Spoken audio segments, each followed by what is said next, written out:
What is up, guys, and welcome to the FPL WildCats Live. Thank you for joining us to watch this Tottenham versus Chelsea game. Unfortunately, we are 7 minutes in, but I had a bit of work to do behind the scenes. But we're here now, and I'm here with Brett from FPL TV and Kurtjoy, and we are going to be joined by Ray and Nim at probably half-time. So at half-time, we will go back to the Be Right Back screen, but I'll just be setting everything up, and we'll watch the second half with them. But yeah, guys, welcome to the stream. Hope you've had a good game week so far. Shall we start with you, Kurt, as far as how you've done so far while we watch the Chelsea game? Yeah, well, first of all, it wasn't your fault. I mean, I did turn up a few minutes before because I was mid-nap. I don't like to call people out on that because it's always someone different. Oh, I should do that every stream. call people out, because if I was setting it up, I'd probably call someone out that was late. I've probably done it before, actually. I did send the invite at like 7:40 and then sat here for 15 minutes. To be honest, 81 points at the moment with Son and Dyer both playing. Watkins to come off the bench for Harry Kane. And I didn't even do my team. Oh. Wait, so you're on 81 and Watkins is coming in automatically, for sure? For Kane. Whoa, bloody hell, mate! Because I didn't change my team from last week. I didn't really want to get rid of Kane. I still make me depressed. Now, you've not done anything to your team. The only difference I would have made is I'd have started Ollie Watkins and I would have changed my captaincy to Bruno instead of Sterling. Well, so I've lost out on points. So I may have talked myself into maybe doing something like Cresswell instead of Dyer. Apart from that, I've lost out on a few points, but it's not bad. I mean, I feel like I've got a good spine of the team, and it's worked wonders for me this week. I mean, Wan-Bissaka and Fernandes in yet another 9-0.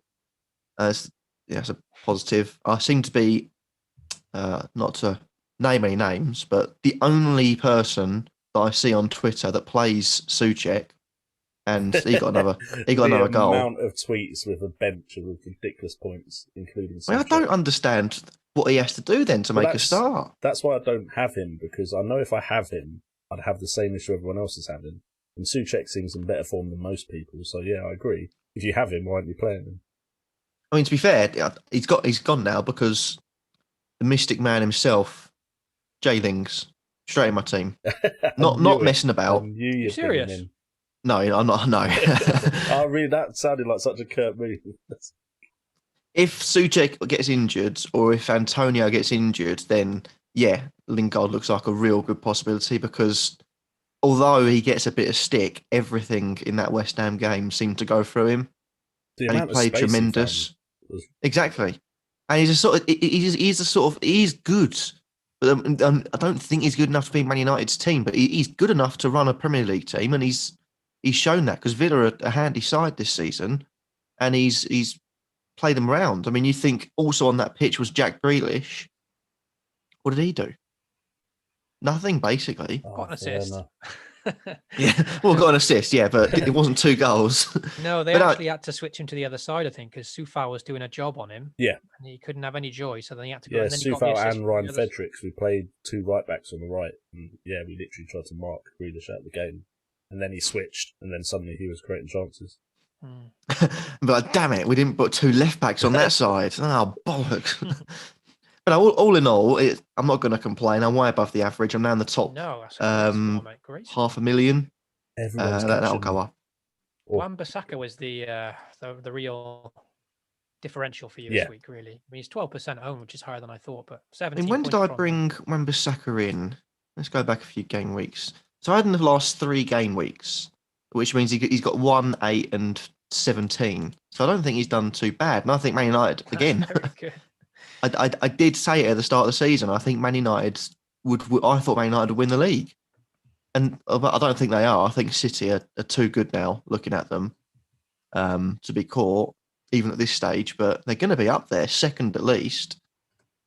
Wan-Bissaka looks good now. So do Man United. It's a scary time we live in. Yeah, I almost bought Luke Shaw this week. He was one of my considerations, but Luke Shaw obviously. He's one of their best performers, but he still will miss out a game or two with, to rest him. To tell us, Wan-Bissaka is doesn't get rotated at all, so that's a bit of a benefit for him. So even though he offers a bit less attacking threat normally, yeah, he's just nailed, isn't he? He just plays every game. So, I mean, I'd like to think the fullbacks at Man United would play like that anyway, but because Southampton got that player sent off so early, I'm just not sure if that's the way they're going to play going forward. But in that game, they were both so advanced that if it continues that way, I think there must... Some nice fixtures too coming up. Yeah. Well, the thing is, right now, I think everyone's got such a strong defence that you could probably afford to have Shaw. So a lot of people have 2 City, then a West Ham defender. So you could probably get away with then also having Luke Shaw at 4.8. Yeah. He's one of my considerations this week again. Yeah, he's a big consideration for me. It's just whether I now, because of this Burnley double game week announcement, do I go for a Burnley defender instead of Luke Shaw now instead? Well, if Neil Taylor can start, that'd be great. I've already got a Burnley defender. But... Oh, Charlie Taylor, do you mean? Charlie Taylor, yeah. Yeah. But Has anyway. he played at all, Jay? Has he played at all? He's been injured, so he's been out for 3 game weeks now. But so it didn't seem like it was going to be a long injury, but of course, with the fixtures being so quick, of course, it is a lot of fixtures. But yeah. Anyway, Brett, how have you done in game week 22? Yeah, not bad, mate. Not bad. So I'm on 78 at the moment, with Son still playing. So 1 point from Son at the moment. The big decision this week, I wildcarded a few game weeks ago without Salah. And the decision this week, after he banged against West Ham, I was like, oh no, do I have to get Salah back for this week? And I had 2 free transfers, and I was thinking, do I kind of, reshape my team, get Salah back? There was a lot of FOMO for this Brighton home fixture, And the only way I could get him in really was either sell Sterling for him as a straight swap to captain Salah, or sell Rashford and Callum Wilson with 2 free transfers, really. They were the realistic ways to get him. Fortunately, I didn't. I thought, you know what, I'll go without him because City are coming next. Brighton have defended well. I'll go without Salah. I'll take the risk. And Captain Sterling got a return, so very happy with that. And Rashford got me 9 points, very close to 11 points. He got subbed on 59, missed out on the clean sheet point and the 60th minute point. And Wilson, who I would have sold, got me 5 as well. So I would have lost out a lot of points if I brought in Salah, for sure. And yeah, I had 2 free transfers. I used 1. I brought in Rudiger and benched him this week. So I don't know if he's going to get a clean sheet tonight, but Rudiger seems like a decent cheap option for the next couple of fixtures. And yeah, decent, mate. I mean, I'm on 78 points and I only rose 10k from 180 to 170k. Like a big score hasn't really. I think the average, it must be huge this week. Quite high. The average isn't that huge apart from in our area. I think there was a tweet that showed the average in the top 300k, the top 400k, and the average is around like the 70 to 80 mark. Whereas the average for the whole game, of course, is significantly lower. True, yeah. Because I only had a 20k rise in rank, and I was like, oh, I'm so high over the average. And then, that came out, and I was like, okay, I see. Yeah, interesting, mate. I benched Souček this week, and I had a feeling this is the first time I benched him, and I thought, okay, I'm pretty sure he's going to score. But I played Wilson over him, Wilson 5, Souček 9. It's only 4 point swings, not too bad. So yeah, in good shape now. In good shape for next week. 2 more free transfers, and I don't expect much from Son tonight, though. To be honest, looking at how Spurs played against Brighton, I don't think Son's going to do anything tonight, but we'll see. Yeah, so compared to you guys, it's not a bad game week, but it's one of those game weeks that just, if I'd got the captaincy right, could have been significantly better. I'm on 75 points, have no players left playing. Oh, okay. It's the rise in rank that was just so minimal compared to the points. Underwhelming when you get 75. Exactly. Like, I literally have 3 players that didn't return, and I made all the bench calls right. It's just literally that captaincy. Bruno was my vice, and Salah was my captain. And to be fair, I'm not going to sit here and say I thought about it. I didn't. Salah was always going to be my captain in this one. Yeah. Bruno hadn't really done much in a while. I'd captained in the game week before, and he hadn't returned, and Salah had. So I've literally got the call wrong 2 weeks in a row now, which has probably really affected the potential rank rises I could have had.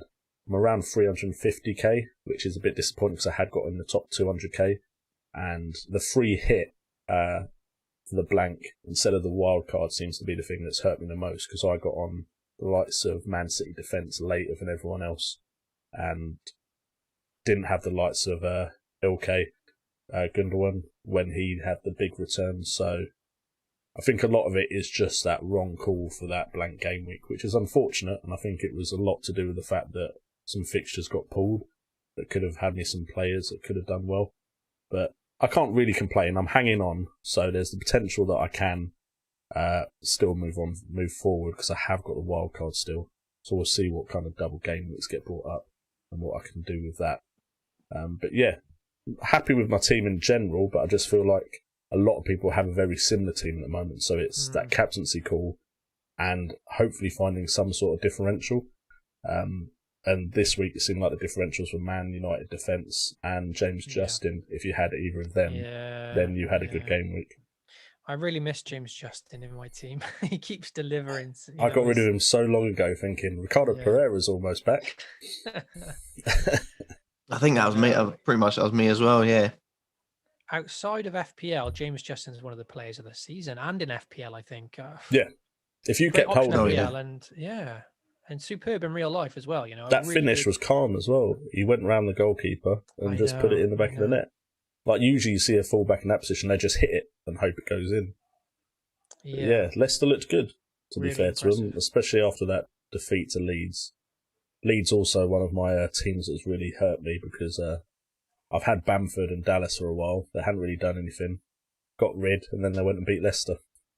So, yeah. I see you brought in Wilson this week, mate. Yes, I did. Che Adams hasn't done anything for a while. Southampton with all the injury concerns. Che Adams should have been the one I got out the week before instead of Bamford. But to be fair, I made the decision Saturday morning, and I was in bed. I was getting a lie-in because I've been teaching my kid every mid-week or weekday. So weekend I get a lay-in, and I just made it tired, went back to sleep, and regretted it when I woke up. But, you know, it is what it is. To get Calvert-Lewin, you got rid of Bamford instead of Adams. Uh-huh. Yeah. Okay.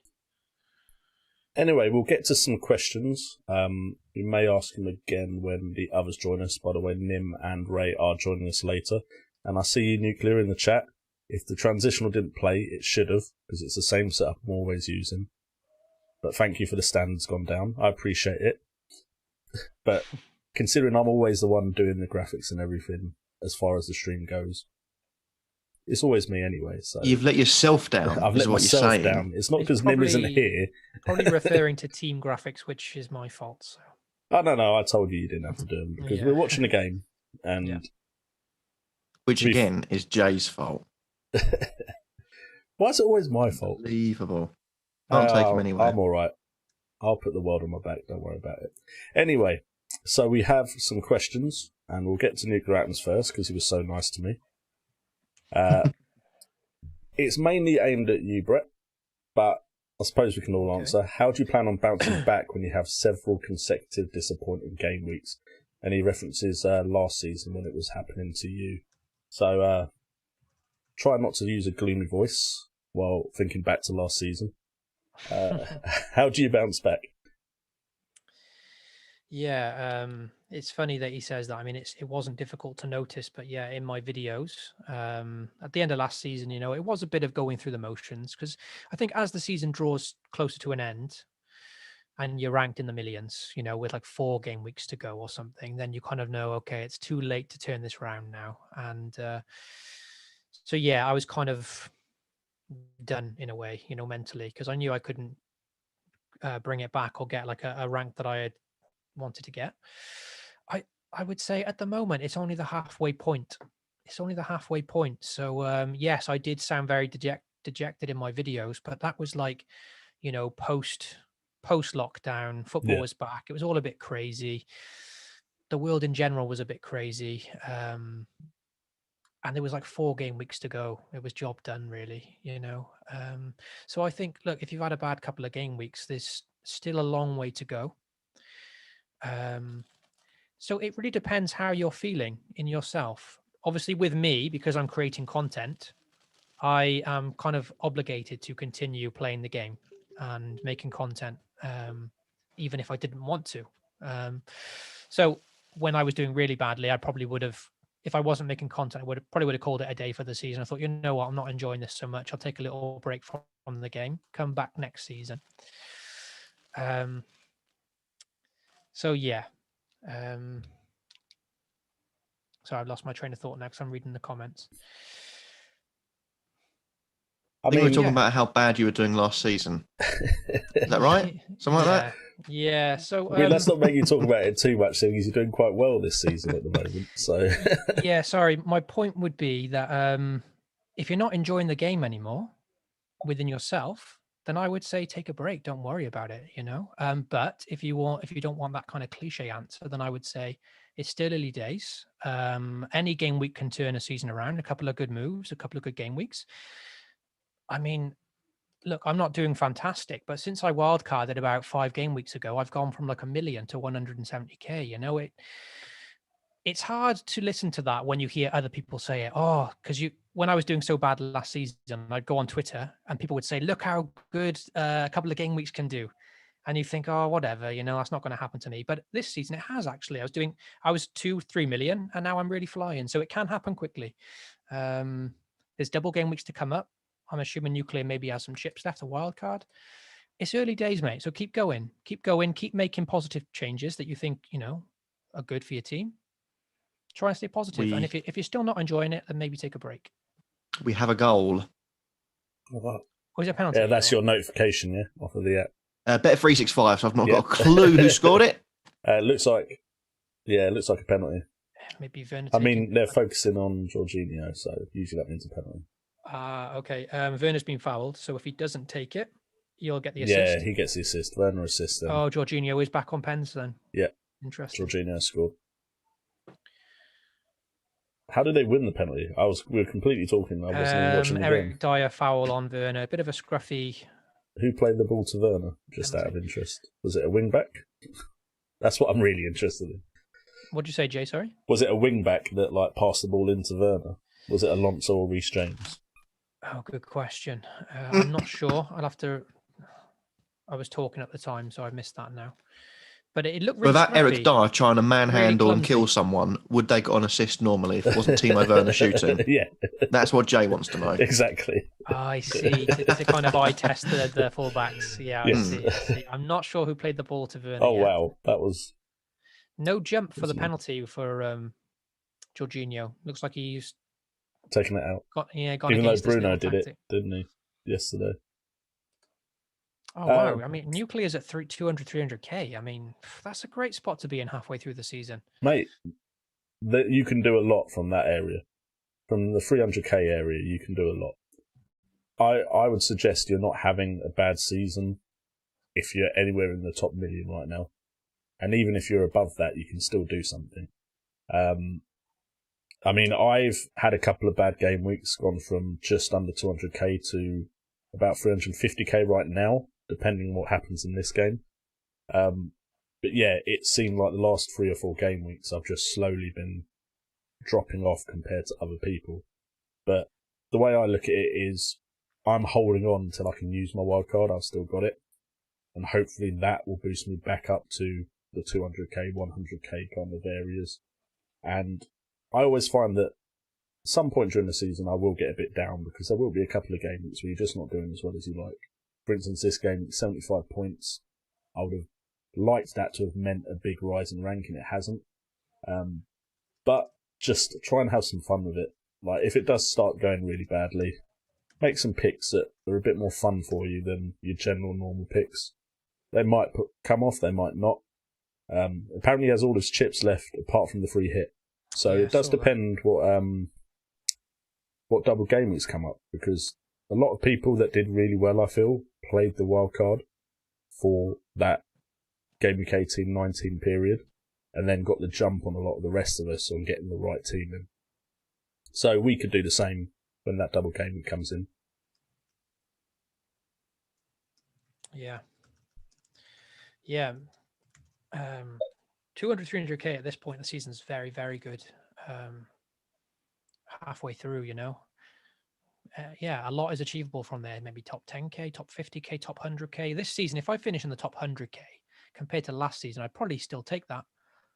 I would. I'd be happy compared to where I finished last season, like 900k. Well, I feel like I'm just not good whenever there's lockdown or a lot of fixtures all crammed in together. I feel like maybe I don't take long enough making my decisions.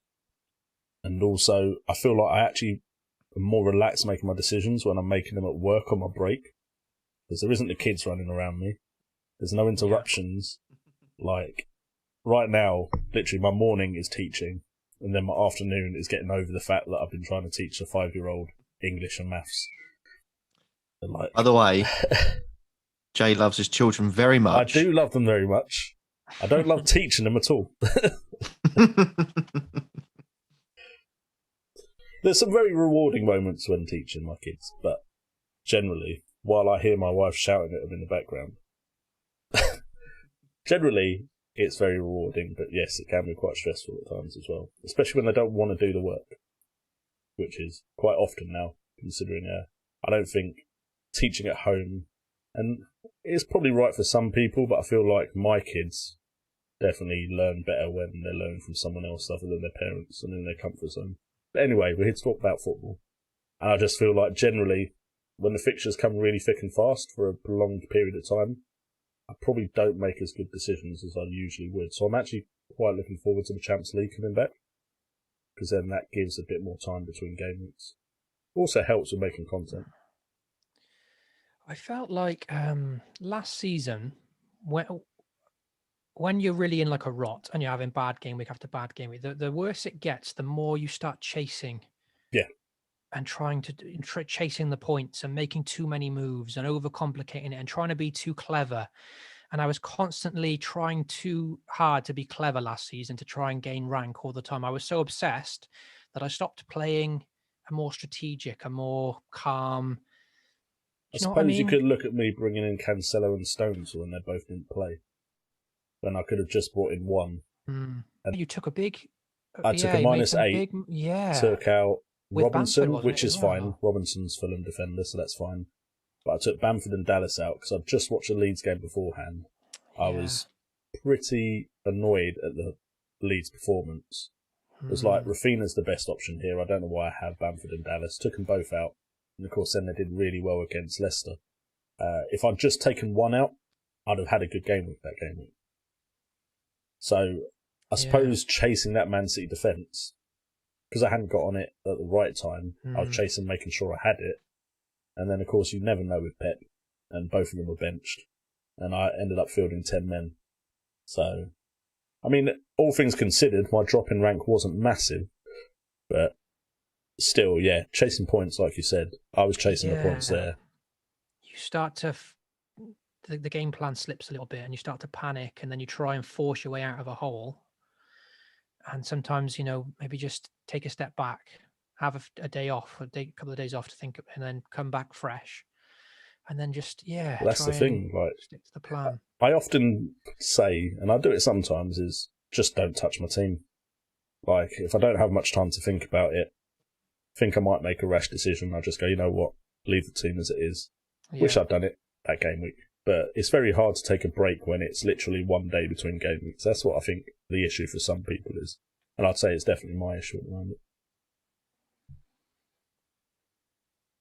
Yeah, so that's what I would say to Nuclear, really. Just, don't try and chase the points now to try and force your way to stop the rot. Just keep at it, keep making what you think are well-informed, good, smart decisions. That's all you can do, and hopefully your luck will turn. You need a bit of luck as well. Cool. Anything to add, Kurt? Because we know Nuclear likes all of us to answer his questions. Well, part of the reason I don't get involved in Twitter is because people get, oh, you know what, I ranked 5th in the world for these past 27 game weeks, and I'm really disappointed with my performance. I'm sitting there with my rank of 3.8 million thinking, oh yeah, you be disappointed. So my thing is, if you're ranked in the top million, how many other people are in the game?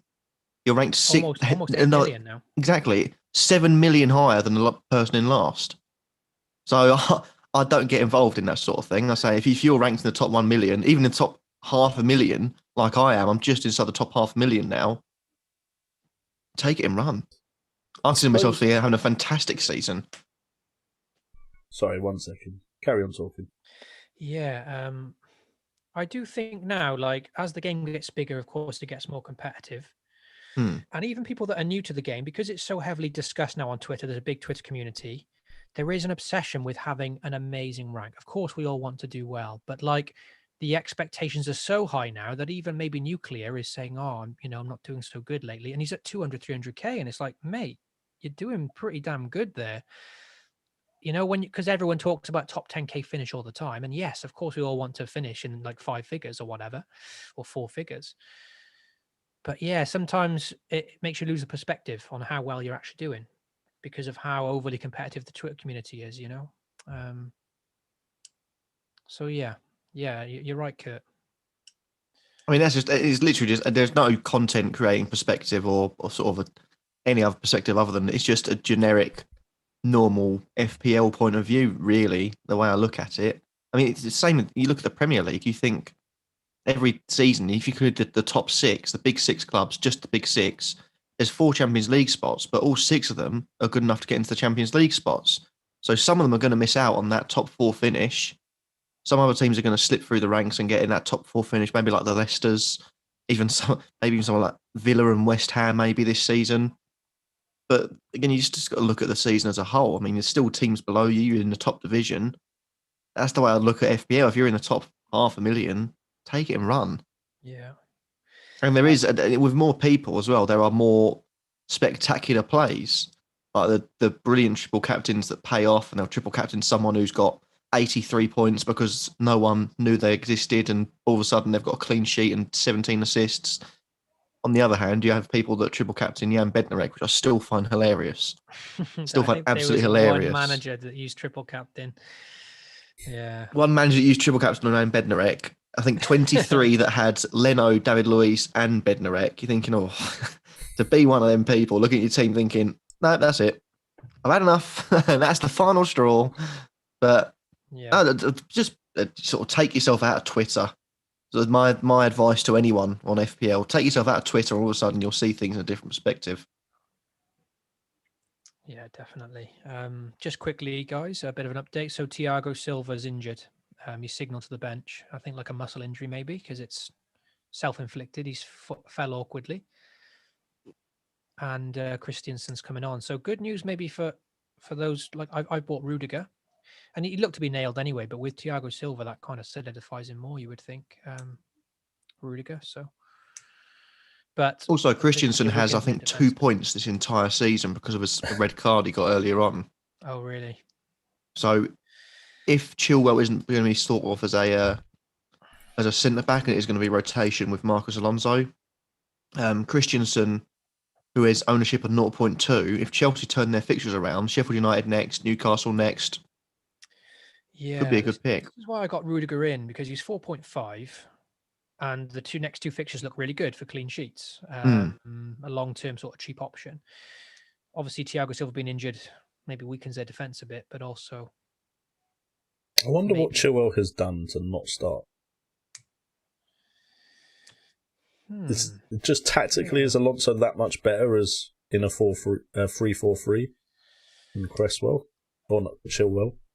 It's hard to say. I think maybe he could have seen something in training, or maybe just tactically. Maybe Alonso's the sort of player he likes for his system. But after scoring in his first game back, Alonso, it's well, why should I drop him then if he's going to score? I mean, look at Alonso when we had the Conte era. Was it Conte or was it Sarri who played three at the back? I think it was Sarri. It was Sarri, I think, that played three at the back. So whatever manager it was that allowed Alonso literally to say, you know what, we've got these players here. We've got Victor Moses on the right who will do a bit of attacking, a bit of defending. You literally, if you want to say, oh, Olivier, I'll stay up front with you this game, you're welcome to do that. I mean, if they give him that sort of free role again, all of a sudden it is absolute carnage for a team that faces him. Because you've got the midfielders that can cover, you've got defenders that can cover. And thinking Alonso's the one that looks most likely to score. Let's bang him up the pitch. Yeah, I would be. 100%. So Nuclear saying in the chat that he finished 53k last season, which is an awesome finish. So obviously he's setting his standards high. So let's quickly go to, just give me a second. I'd definitely say a big reason why I get down is because I have such high hopes for my season up. Yeah. Because I'm not going to lie, it's much easier to make content when you're doing really well. Of course. And once you get to a certain size, people kind of expect it of you, and sometimes you just get... I'm quite good with comments, they don't really bother me at all. But just generally, I'd like to keep doing as well as I've done previously or better, because you always try and improve, don't you? That's kind of the main goal of anything in life, is you want to get better and better at something. And generally, I was doing very well for myself before COVID seasons, I'll call them. But yeah, just a bit disappointed with my last season to finish, so I really want to push with this season. So when I started to get that momentum, when it kind of disappeared, it was a bit gutting. But Blonde did ask, guys, out of interest, if you have a stellar game week, do you feel empowered to take more risks? And to put it in perspective, when I'm actually having good game weeks, especially if they're good games in a row, I try not to change things too much, because I think you always run the risk of over-managing your side. And I think it comes down to the period where Son and Kane were doing so well, but then fixtures returning, and people over-managed their way out of Spurs assets, when it would have been better just to keep them because they were still performing. So I'd say I probably take less risks when I'm doing well, because I'm like, well, I'm doing well, why change something that's working too much? Whereas when I'm not doing well, that's when I take the -8s trying to fix it. I do both. You're a maverick, Kurt. You do whatever you feel like. Yeah, like I said, I do. I literally, I don't follow any sort of mould. When everyone was saying, "You're 120 points in a game week," you're like, "I'm still going to take a -16. This team ain't doing well enough." Matt, why not build on the success? If you got the points there, quite often the way I look at it is if I think something's surefire and I've had a couple of bad game weeks, I'll do a -8 easily. I mean. Bearing in mind, I did say I'd take about 25 hits at the start of this season. I'm on my way to pretty much being bang on with that 25 hit thing. I think I remember my answer, and all of you were shocked when I said I wasn't going to take many hits. You're all right to be shocked. I've taken loads. Not going to take any hits after the first game has kicked off. That's it. Everyone's going. I've used my wild card. -32. You're all gone. You're useless. I think generally, when I'm doing well, I don't take hits, but now that I hold myself to trying to do as well as I've previously done, I'm taking more hits than I was when I was doing well previously. But yeah, I've gone well over whatever number I said. I remember saying it, and everyone was like, "What? Really? Yeah, you're all right. I've taken loads of hits." I mean, I'm intrigued. I want to see how many you've taken now. Is there a way you let's can look how have a many look. hits I you've think taken? it was some. I Yeah. think I said something like 10 in the season. I'm sure I've taken more than that. 1, 2, 3, 4, 5, 6, 7, Everybody 8, in the club, so come on, 9, let's 10. dive to it. 1, 2, 3, 4, 5, 6, 7, Sorry. 8, 9, 10, 11, 12. Wait, hang on. 1, 2, 3, 4, 5, 6, 7, 8, 10. You've taken 10 hits. Oh, so How do if you I take see? no more hits, 40 points. How do you see that? So you go to his team, Jay's team, and And then you go click game week view history. game week history. Yeah.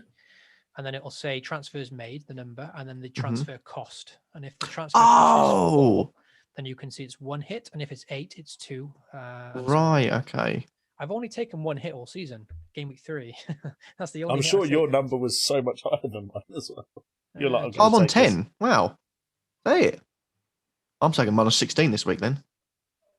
Other than that, 10? Let myself down. I got to check that. Are you sure? It feels like you've taken way more than that.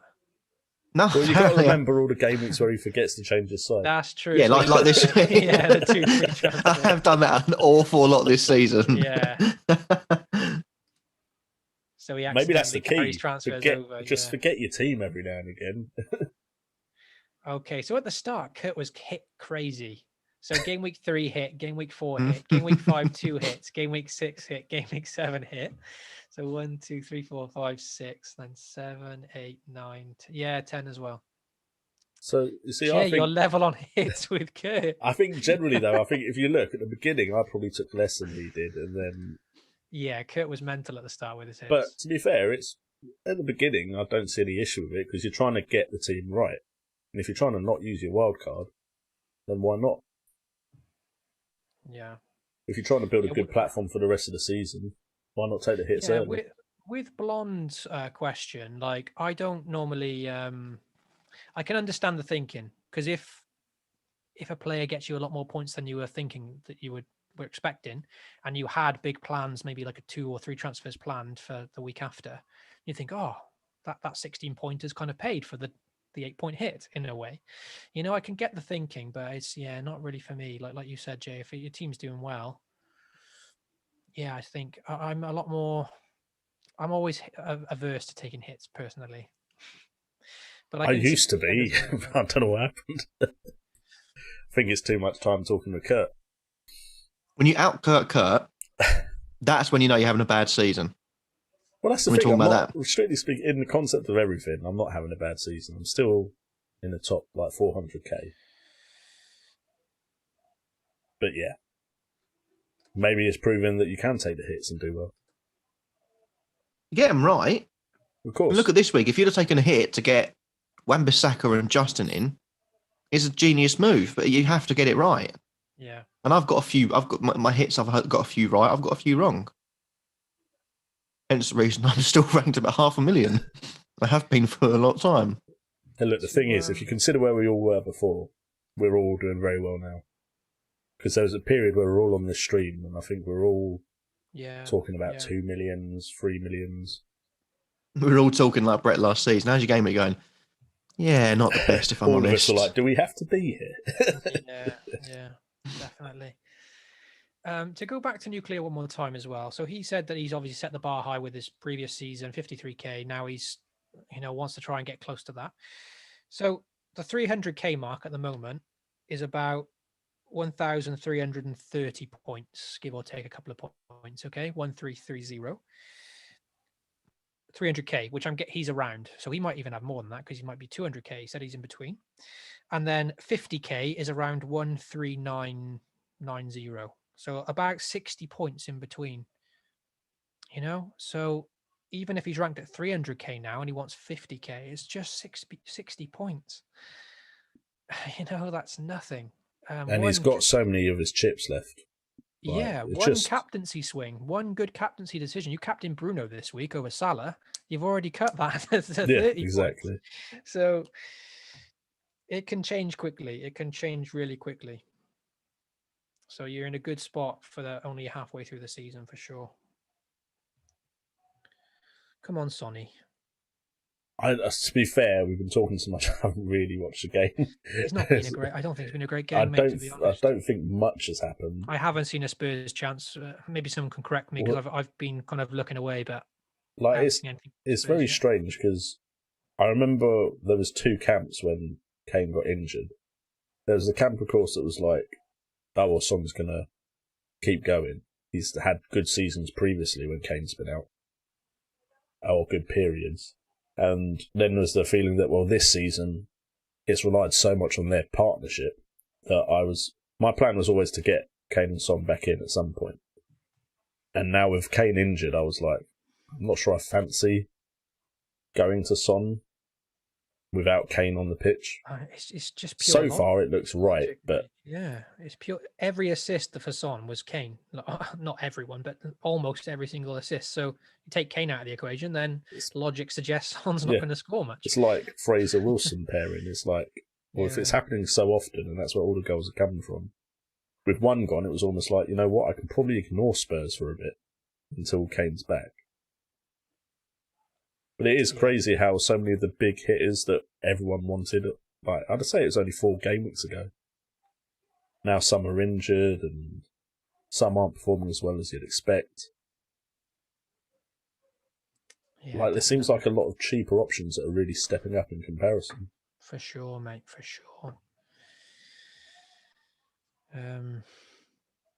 Yeah, I mean, for Son, obviously on paper, at home to West Brom, Son, great captain shout, but we're going to need West Brom to be diabolical for Son to do something, I think, because Spurs look very, very poor without Kane. So I don't feel great about captaining Son at the moment. Here we go, Reece James into never mind, into Mount, but it was blocked. I mean, they still look okay defensively, but there's nothing that excites me, and I suppose I need to be excited by players, really. When you've got the likes of Cancelo out there, Luke Shaw at the moment. Looking at this Spurs side, it reminds me a bit of the Liverpool game yesterday. Anyway, guys, it is half time, so I am going to go to the Be Right Back screen, make sure we get Ray and Nim in. Get your questions in the chat. We will be back, and we'll catch you in maybe about 5 minutes, hopefully.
Okay, guys, we are back, and we have joining us FPL Nim from Nim Freer TV. Is it? No, it's FPL Nim Freer now on YouTube, isn't it? I'm going old school. FPL Nim Freer.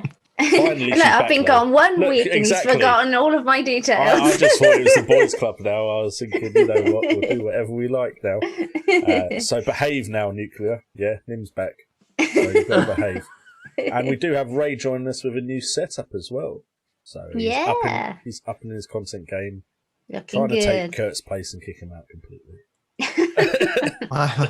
There's not really much Download. competition. Yeah. But anyway, the game week hasn't started yet, but I suppose before I hand over all hosting duties to Nim and finally go, I don't have to do this anymore, we'll ask you how you two did this game week. So we'll start off with Nim, as she's back. Sorry, Ray, you'll have to wait, ladies first. Nim, how have you done this game week so far? Yeah, so I was on 72 points before this game week. Do you have anyone playing? Yes, I have Sunny playing right now. Okay, so I might beat you this game week. I might not be the lowest score as long as Sun does nothing. Okay, so what are you on? 75. Okay, cool. So come on, son, do something. Yeah, so it's one of those really strange game weeks where every one of my outfield players has pretty much done something for me, except my captain. Yeah, same here. That's why we're below the others. Yeah. So Martinez 4 points, Stones and Cancelo with 6. Dina getting his assist for 5, but obviously losing his clean sheet. Fernandez 17. Most frustrating thing about Fernandez was that I did nearly captain him. Like, I'm not just captain hindsight, like a lot of people going, I really fancy Bruno this week. I admitted I was never thinking of Bruno, so I just got to face up to my decision. But yeah, no, I am one of those people that like has that gut wrenching feeling inside, because I genuinely like thought about captaining Bruno this week, so that was quite annoying. Obviously Salah with his 4 points, 2 points doubled for my captain. Gundogan 8 points. Antonio 8 points. He was my transfer in this week for Adams, so that was good. Calvert-Lewin 9 points and Bamford 5 points. Do have Soucek on the bench with 9 points. Slightly frustrating because in my video at the beginning of the week I had Son on the bench and Soucek in, and I kind of flip-flopped between playing those two all week, really. But I woke up Tuesday, Son was kind of in my brain, so I thought, oh, you know what? Salah was in my brain the week before and I didn't captain him, so now Son's in my brain. I should probably go with that. So I did, but obviously we're halfway down and it's not looking much like Sonny's going to do very much for me, and it's probably going to be a case of I should have left Soucek in, really. Yeah, that's the tale of my game week. Tiny, I think it's the tiny green arrow. I'll just check the live stats sites now and see whether it still is. Yeah. Very difficult week to get a green arrow this week. Is very hard. Yeah, I mean, it's if I get one, it'll be tiny, but you know, that'll feel like a win in some respects. So I'm happy. I'll be happy with that for sure. So yeah, that's me. Cool. And Ray, how have you done? Yeah, this week's been a good game week. Was on 82 points before today, and I got Sun. All right, that's enough from you. Anyway, and I'm out, guys. Have a great evening, and Yeah, see you next week. Where's your camera? Switch it off.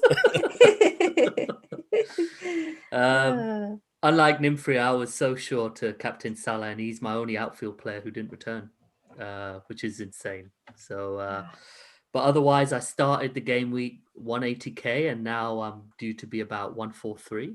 Nice. Which is good. So, and with the double game week now coming up the next couple of weeks, it's kind of fallen well enough for me. I've got a Burnley asset sitting on the bench. Of course, I've got the City guys, got Calvert-Lewin and stuff. So, yeah, I'm about 11 points off the top 100, and that was really my aim for this season, because last season was kind of like my first season really committing, because I've always been telegraphing the Sun, and last season I finished 278,000. So my aim is 5 figures this season. So I think I've got a good chance. As long as I beat last year's score, I'm pretty happy. But yeah, I think I can hit the top 100 this season. Which Burnley player have you got, Ray? I've got Loughton Brett. I've had him for decent.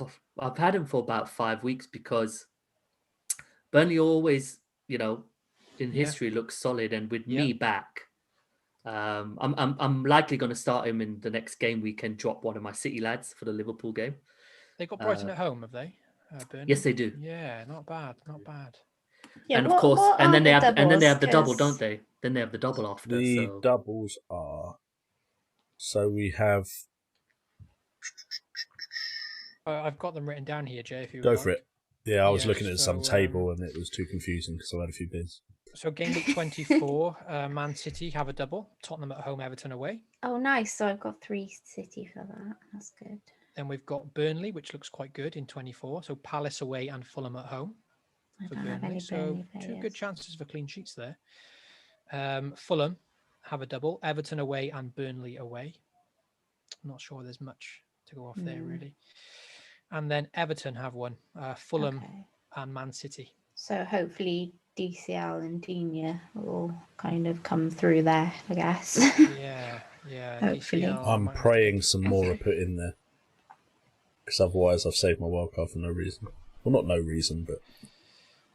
There might not be because in 25 there are a couple of doubles as well. I have a feeling that the rest of the postponed fixtures are going to be spread about all over the place. I think there are 4 fixtures left, aren't there?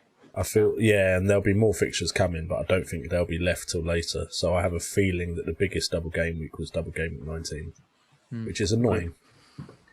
Because I was hoping that wasn't... Well, I wasn't hoping that it wouldn't be the biggest. I was hoping that game week 25 would be about the same size. And I'm not sure it will be anymore.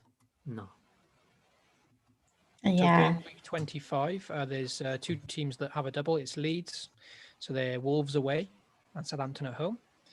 And then Southampton have a double. Chelsea and Leeds away. See, don't like Southampton at the moment, and Leeds are just... Leeds seem So like a what team do I that if I do? What do I do with Bednarak? Because he's back. He's been rescinded. The red card been rescinded. Yeah, but I mean, okay, don't get me started on why the fact Louise wasn't rescindigated, but Bednarak. No, please get started. Please get started. All right, Louise clearly meant it. He stuck his knee out, saw the player's foot rise, was knock. David Luiz is a dirty player. Of course, it wasn't rescinded. Yeah, I mean, he is a dirty player, and I'm not his best fan, but I do feel like they were, especially when you watch them side by side, that there's some unfairity there. Should have done what Eric Dyer did today and actually taken the man out. Then he would have only got booked then apparently. That's so baffling. If you try to pull out of the tackle and make no attempt to play the ball, it's a red card. If you slide through the player, but it looked like you tried to get the ball, and maybe even endangered him while doing so, it's a yellow. Yeah. It has to be like you take him out without trying to play the ball. Surely that it's quite easy to reword that. If you take the player out and get nowhere near the ball, it's a red. If you try to pull out, then even if you still foul the player, then fine, it's still a penalty. Surely that's a yellow offence at worse. I think for me, I mean, I 92% blame Luiz because for me, he should have never tried to run across behind the player because that risk was always there. He should have just run side by side and let him go because, the ball was gone now. It's trust your goalie, and he didn't trust the goalie.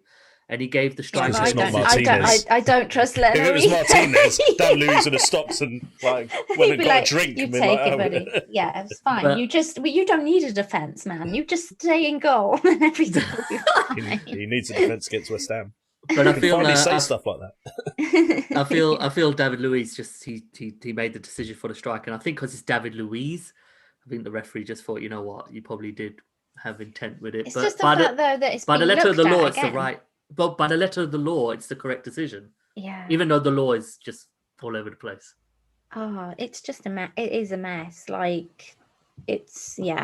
But now first of all, I feel for those people who actually played Bednarak and are getting the -7 points when they didn't need those extra minus points because now the red card has been rescindicated. So, okay, whilst it's great for me, I can't help feel kind of lucky that I'm not one of those people. But secondly, obviously Southampton have doubles now, right? I'm assuming 25, yeah. Chelsea and Leeds away. But can I trust Ben? I mean, their defense has been I wouldn't trust awful. Too many injuries. So what am I doing? Do I sell him now? surely I sell him. Do I go back to Dallas, look for a Leeds double, or? Well, hopefully Vestergaard will be back by then, isn't it? And then they're a different prospect. And Yeah, well, Walker that's the Peters, thing, isn't it? possibly. Will he be back in time? I don't know what to do. Like this week, I was going to move Bednarak onto Justin, Shaw, or one of the Chelsea defenders, Sir James. All of those sound better options to me. Yeah. I think Southampton are a good side, but I think, and it's possible they do what they did last year when they lost to Leicester and then they turned it around. But the difference this year is they have so many players out right now. And I just feel like until they get those players back, they can't really start fixing the problems they have. Yeah. Like, I should have got off Che Adams. And that is why ago. I knew to captain Bruno last week, because I've had both Sanchez and Bednarak in my team for 4 game weeks. And every week in my videos, I'm saying, oh, Sanchez got another clean sheet on the bench. And I'm going, oh, Bednarak's done nothing for me on the bench. And I sat there and I weighed it up and I'm there going, surely, okay, I didn't see 9-0. Nobody saw 9-0. But, I'm thinking United against a dodgy Southampton side at the minute, terrible in defence. Surely Bruno's going to get a little something there versus Salah against Brighton with a goalkeeper that's got me 3 clean sheets on a bounce. I mean, it was literally just fear. It was FOMO, basically. It's weird because as much fear of missing out. As tempting as Brighton at home was on paper, I had FOMO with not having Salah. I was thinking, oh my God, Brighton at home. It was easy to forget that they had 3 clean sheets on the bounce before that game. I'm not going to lie, it was I so easy didn't to even forget know that. they had 3 clean sheets going. Me too, until it after. went under the radar, really. Like, I completely didn't even notice. I've been off of Brighton assets for ages. Didn't even on know. Statman. Mate, I don't have time for stats. I already talked about it first half. I'm a school Come in for teacher your now. numbers, guys. Yeah, someone else do the numbers for a bit. Until You just I've got have a bit to more teach. time You have to between teach game the weeks. girls about stats for Brighton, and you'll be all right. You get some Teaching them- research in I'm teaching and Number yeah, bonds exactly. and pluses and minuses. Why don't you make plus like problems, but with stat like, okay, so if Werner has 26 shots inside the box and Loughton has 6 clean Well, there you go. sheets. Just Okay. hire Brett. Just Let- hire Brett to be how your many teacher is for it your in total? kids. You might need to lower Don't- those numbers to below 20. don't- But yeah, Don't hire Brett. They'll walk back in after just going out for a bit of shopping. Be like, what did you learn with Brett today? Be like, never bring in Wilson. Like, we told you about this, Brett. Yeah. No, keep it That Wilson being said, unrelated. I have Wilson now, so Yeah. Brett, so Yeah. you're riding without Salah, right? So that must have been Yeah, that was- fantastic for you. It was Like, at in the final terms of- whistle. It was Yeah. at the final whistle. Obviously, the West Ham game hurt because Mm. I had a lot of bench jam in Yeah. in the week before last, I which like that had phrase. Bench jam. Bench jam. yeah, I was on a huge Mm. green arrow until not having Salah and he banged against West Ham, but I still got a green arrow from it, but it kind of evened out. So yeah, after that I went into this game week without him at home to Brighton. I was thinking, oh God, do I use my 2 free transfers? Do I take out Rashford to get him back in? Do I sell Callum Wilson? I would have had to make a lot of changes. Wilson at home to Palace, I think it was, or someone like that.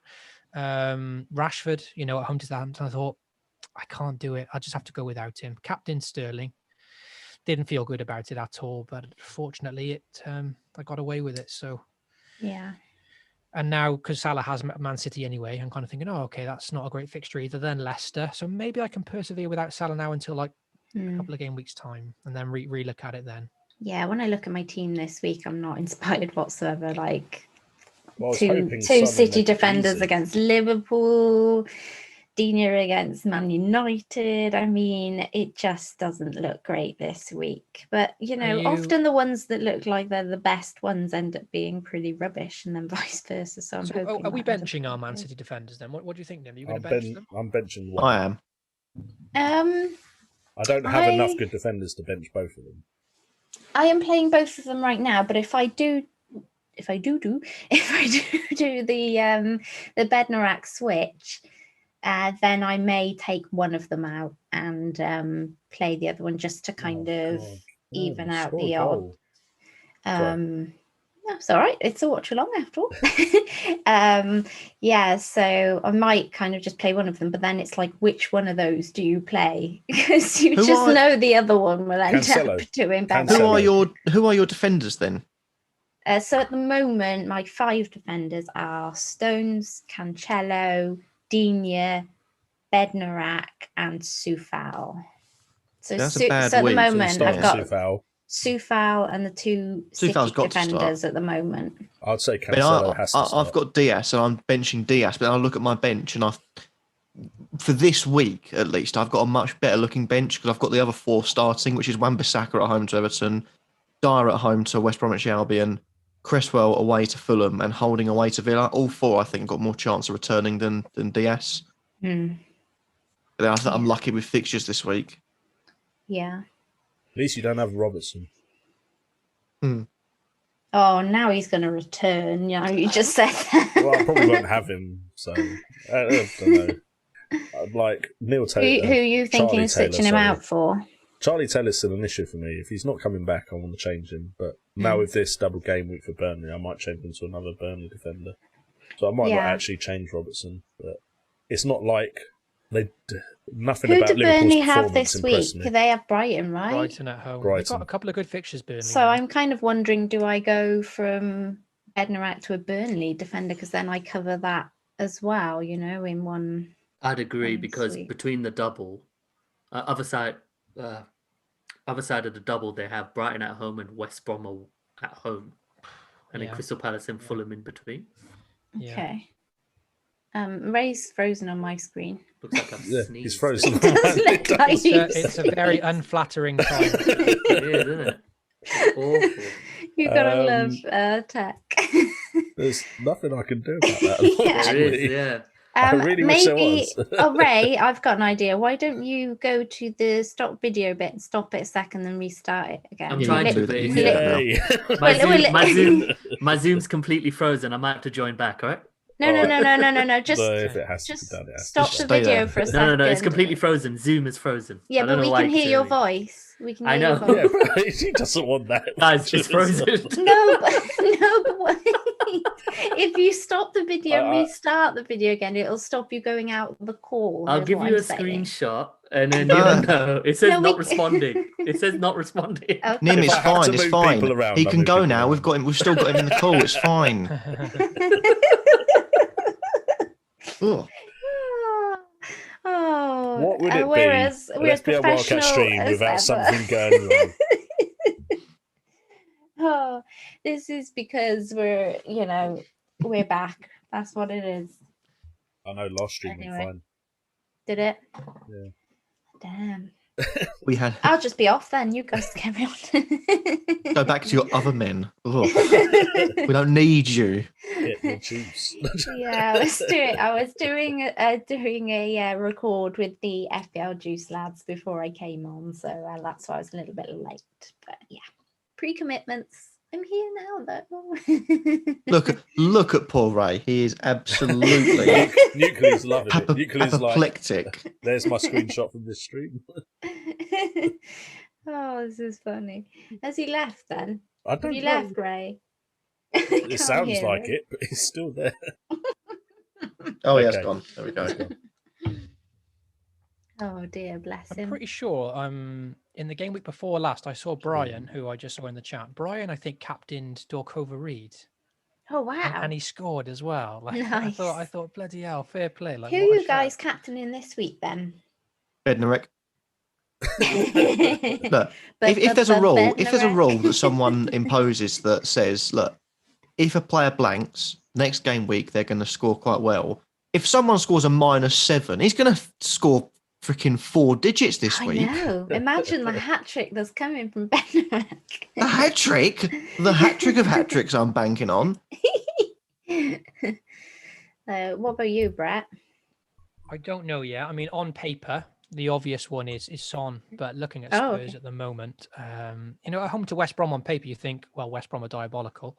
They're conceding lots of goals. So Son's the obvious candidate, but looking at the way they play at the moment without Kane.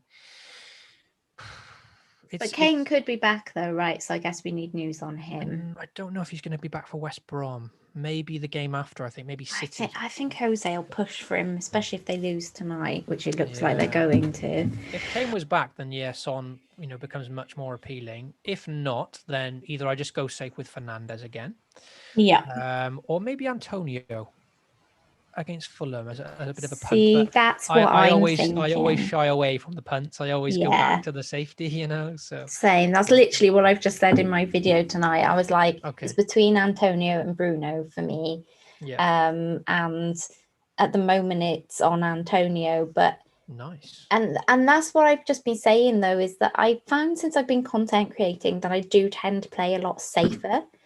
And I think it's like that whole worrying about my OR thing and all of that sort of stuff. But then I'm here thinking, am I really playing my game? Like, am I really playing my game playing that way? I mean, we all know I'm a bit batshit or crazy and I like to have a bit of fun with it. So, if I just think Jesse Lingard offers something to this West Ham team now, that attack, the whole counter attack, because he's so fast and stuff like that could be really helpful to Antonio.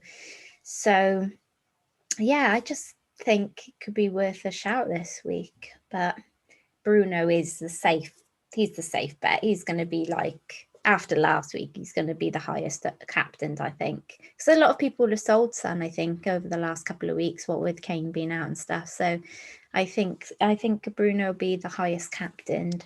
Yeah, especially with City and Liverpool playing each other. So then you kind of just gravitate towards Bruno then, don't you? Yeah, definitely. Chelsea are all over Spurs again at the moment. Are they? Oh my gosh, this is not good. It's not good. The Sonny even had a chance. No. It's literally Spurs don't look like they've done anything. I'm not sure if Son's had a touch in the box. I mean, look, I've been talking a lot, but I haven't really seen him have a touch in the box, to be honest. It's all Chelsea still. I think I knew it. Chelsea have had clean sheets since Tuchel taken over, so I knew that. I think I just kind of, Again, it's like putting that high-priced player on the bench, isn't it? You worry about doing that. So Souček's a lot less money than Son, yet I panicked more about benching Son than I did about benching Souček. And here I am going, should I really be playing Salah this week? I looked at the stats for my video today and he scored 2 goals in 8 game weeks. That's it. 2 goals in 8 game weeks. In the same game as in one half, in one game week. It's crazy. And they're going, surely I should just play Gundogan and put Salah on the bench. And if I'm going to bench Salah, should I really be keeping him? Mad. Absolutely mad. Yeah. So. Is he frozen again? He has frozen again. Yeah, I'm having a mare here, guys. Jesus Christ. I had to join via the browser. It's just shocking. At least you look less sneezy. I was going to say, this freeze frame's a lot more flattering. He's concentrating now. He's looking at stats. He's typing, so he's doing the research. Nuclear, you have to remember who has all the power. I might just kick you from the chat. He's been giving me stick the whole time. I didn't want to move people around just for Ray to join again, and then I have to move people around again. So, I don't blame you. I'd do the same thing. I was trying to do as little work as possible. Brian said, "This is Ray's punishment for his 82 points." I've frozen the screen. He's trying to figure it out. I'm just like, good luck with that. We rang up Zoom and we had a word and we were like, here he is. There he is. There he is. He's back in the game. Everyone. Thank you. In the game. Now, I've had to do it via the browser. My evening's made. Come on, Sonny lad. Nice little penalty. Come on now. No. Yes. Oh, no. Do that. Get a touch in the box to win a bloody penalty. Yes. Yeah, Kurt, you can remove that anytime you want, mate. Anytime you want, you can just... Okay, thanks. That's all right. Okay. I think he's okay with it. Yeah, IP. I think he's good. Intellectual property. Yeah. He's going to sue you. Get that shit off. I'll have you know that I've just put a copyright thing through for my sneezing face, so I can't use it anymore. My sneezy face. I'm Where's gonna my do this pub? typical Brett thing now, where I revert it back to FPL chat. Okay, go on. Go for it. Get us back on track. It If might you be have worth to. it. Oh, So, Ray, have you got a double Man City defense? Yeah, I do. I've got Diaz and Stones. Yeah, same. So, what are you thinking for this week against Liverpool? I'll keep Diaz. I'll bench Yeah. Stones, Mhm. and because I've got Martinez in goal, I won't play target because I can still see us getting a goal. But I will play Loughton at home to Brighton. So Yeah. before this double game week announcement, I was actually going to take out Loughton and probably bring in Rudiger. But obviously, I don't want to waste those points potential. Yeah, Yeah. true. But it's more the captain I'm struggling with, because I'm a form over fixture guy. So I'm probably going to go Bruno unless Son bangs in a brace today. If you're form over fixtures, surely you've got to look at West Ham. Or Antonio as a differential, sure. Yeah. I'm tempted. I know it's one of those things that I'll do it and then I'll regret it as soon as Yeah, as well, soon that's as the what me and Brett deadline's have just been discussing, literally. So yeah, like I'm between those two, Bruno and Antonio, and it's on Antonio at the moment. It's just whether I can stay brave enough to keep it there.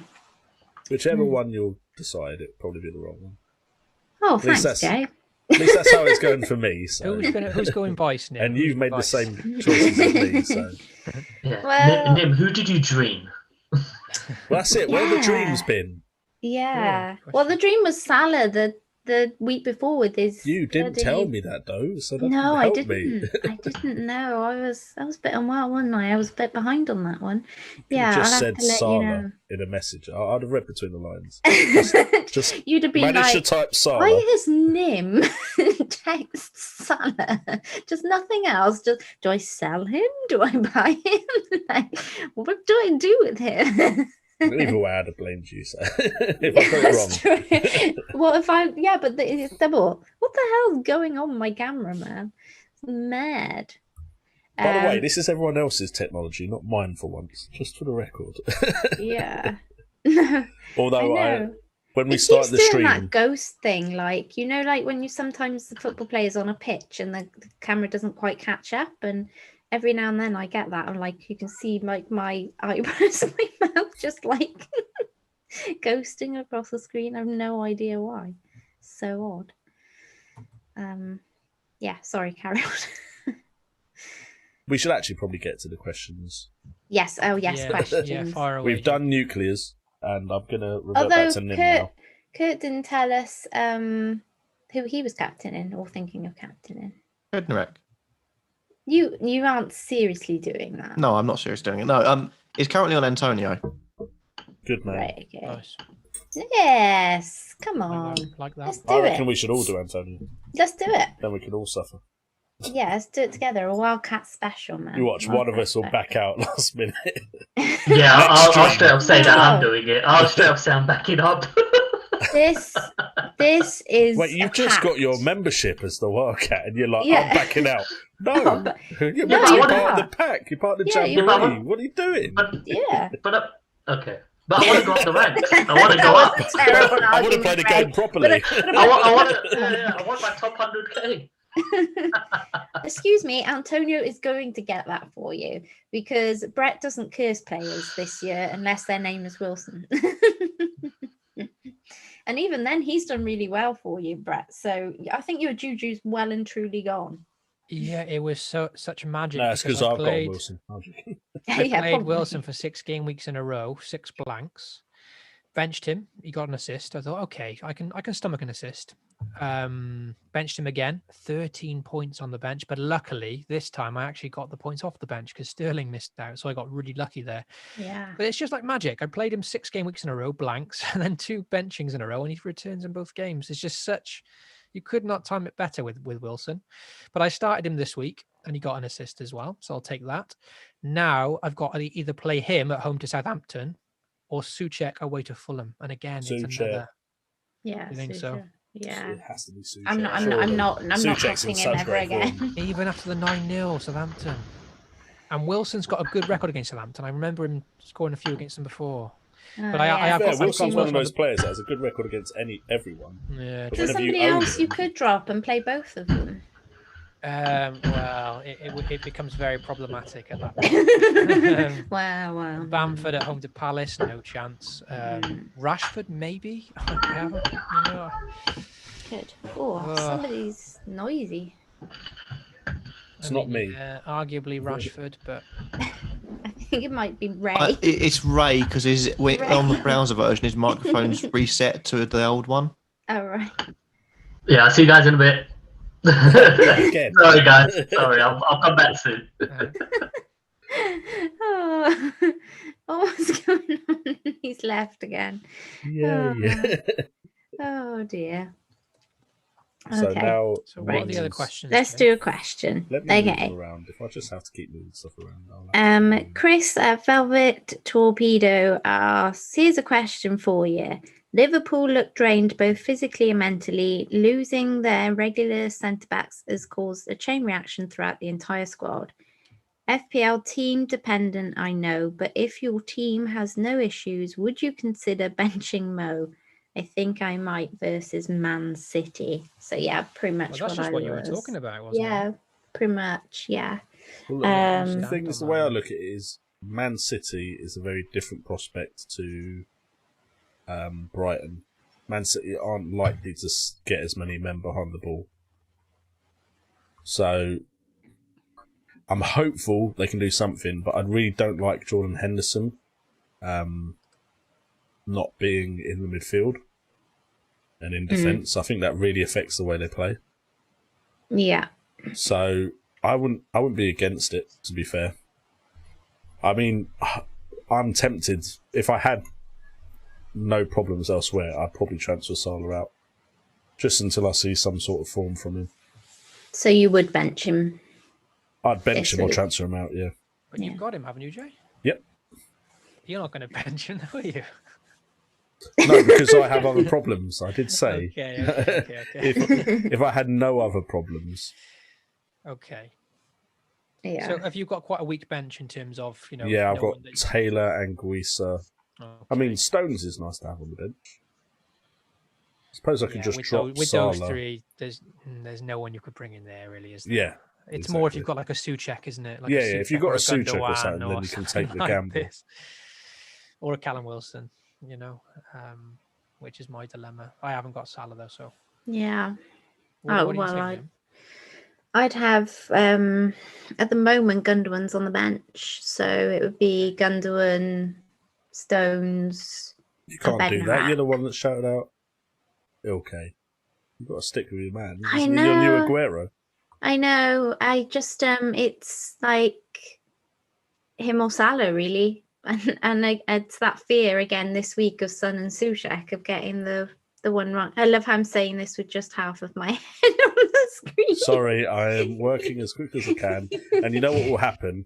They will come back just as I fix Yeah, it. literally as soon as he fixed it. I don't know. I've got a right bench and headache this week. I really don't know. I'd like to play both of them, but like Brett, I don't really. The only person I could see I could maybe drop would be Calvert-Lewin against Man United, but he's one of those ones that, you know, it's kind of like form. It's been a while since he scored, but then he did score. Now he's scored. Will he crack on a bit from here? Yeah. Oh, it's a tough one. Man United have been a lot better at the back though, so Everton could find that tough. Reincarnated Robin, oh my fucking god. Sorry. Is that West? Sorry. Is that West Ham thing? Yeah, so Okay. I'm not sure, to be honest. What about Kurt or yourself, Yeah, Brett? go on, Kurt. Well, didn't Kurt just answer with his sample? Incarnated Robin. What's the question? It's quite long. Okay, hang on. If you We'll had a find it perfect again. squad, Kurt, like a Thank you. really good team with like benching headaches, is it feasible to bench Mo Salah? this week Ray against says Man he's City? back, Jay. Yay! I almost got everyone back. I reckon he's doing it on purpose now. He's sitting on a live stream. He's almost done. He's done 3 out of 4, and I'm back. Okay. I don't see the point. Even if it's a temporary thing, if you're benching someone that's 12 odd million, why is that 12 odd million player still on your team? I feel really, really dirty about sticking Diaz on the bench because he's an expensive defender, almost 6 million. And I'm looking at it thinking, why am I not playing this man who's 6 million? Yet I am playing people like Cresswell, who's my entire back line, who's cheaper. Some of the cheapest being people like Rob Holding. But it's up to everyone else. At the end of the day, I had Salah, and when it was looking like I was thinking, oh, perhaps I'll bench him now because I've got other options there, I got rid of him. Because if 12 million on your bench, even for 1 week, put that into Sterling or something like that. Yeah, double game week coming up for Man City as well. Yeah, but if you've already got 3 City like I have, that's not even an option, unfortunately. True. You know, Rashford, maybe. Rashford, Maddison, Barnes, Grealish are all players I'm considering. But it's just, you can't help feel like Paul will just hit form at some point. You don't want to be the person that sold them just ahead of the time when they start to come back good again. It's always they're the toughest ones to sell, I think. Do you want to be the person that keeps them while everyone doesn't have them? No, sure, no, I don't. But it's one game week. I'm just gonna keep him this game week, I think, and then think about it. But I can understand the logic because we're regardless of Mo Salah's quality or price, it's a player that's got 2 goals in his last 8 games, like you said, Nim, playing against a team that have kept like 10 clean sheets in the last 12. So on paper, it kind of makes sense, but there's just no way I would ever bench Mo Salah personally. There's just no way I would ever do it. So we can talk about it, and I can understand the logic, but for me, I'd have to say there's just no way I would ever bench him. If you're thinking of benching, you have to sell, surely. That's the way I look at it. If you're so concerned about him that you'll bench him in a game where you never know, players can have like periods where they're really quiet and then just suddenly score a big amount of points, get a big haul for you. If you have lost faith that much, surely it's time to sell rather than bench. This is my thing. I think it depends very much whether Mane is back, because I think Liverpool's output is better when Mane is in the team. Even though he takes a lot of Salah's attacking points, he still makes a big influence on the game itself and driving forward and things like that. So I think it very much depends on whether Mane is back this game week for me on Salah. Ray, what's your thoughts? Yeah, this went around. Don't freeze, by the way. I can't. I give up. My God. No, it's I reinstalled Zoom. You're not even free. You're just suddenly going.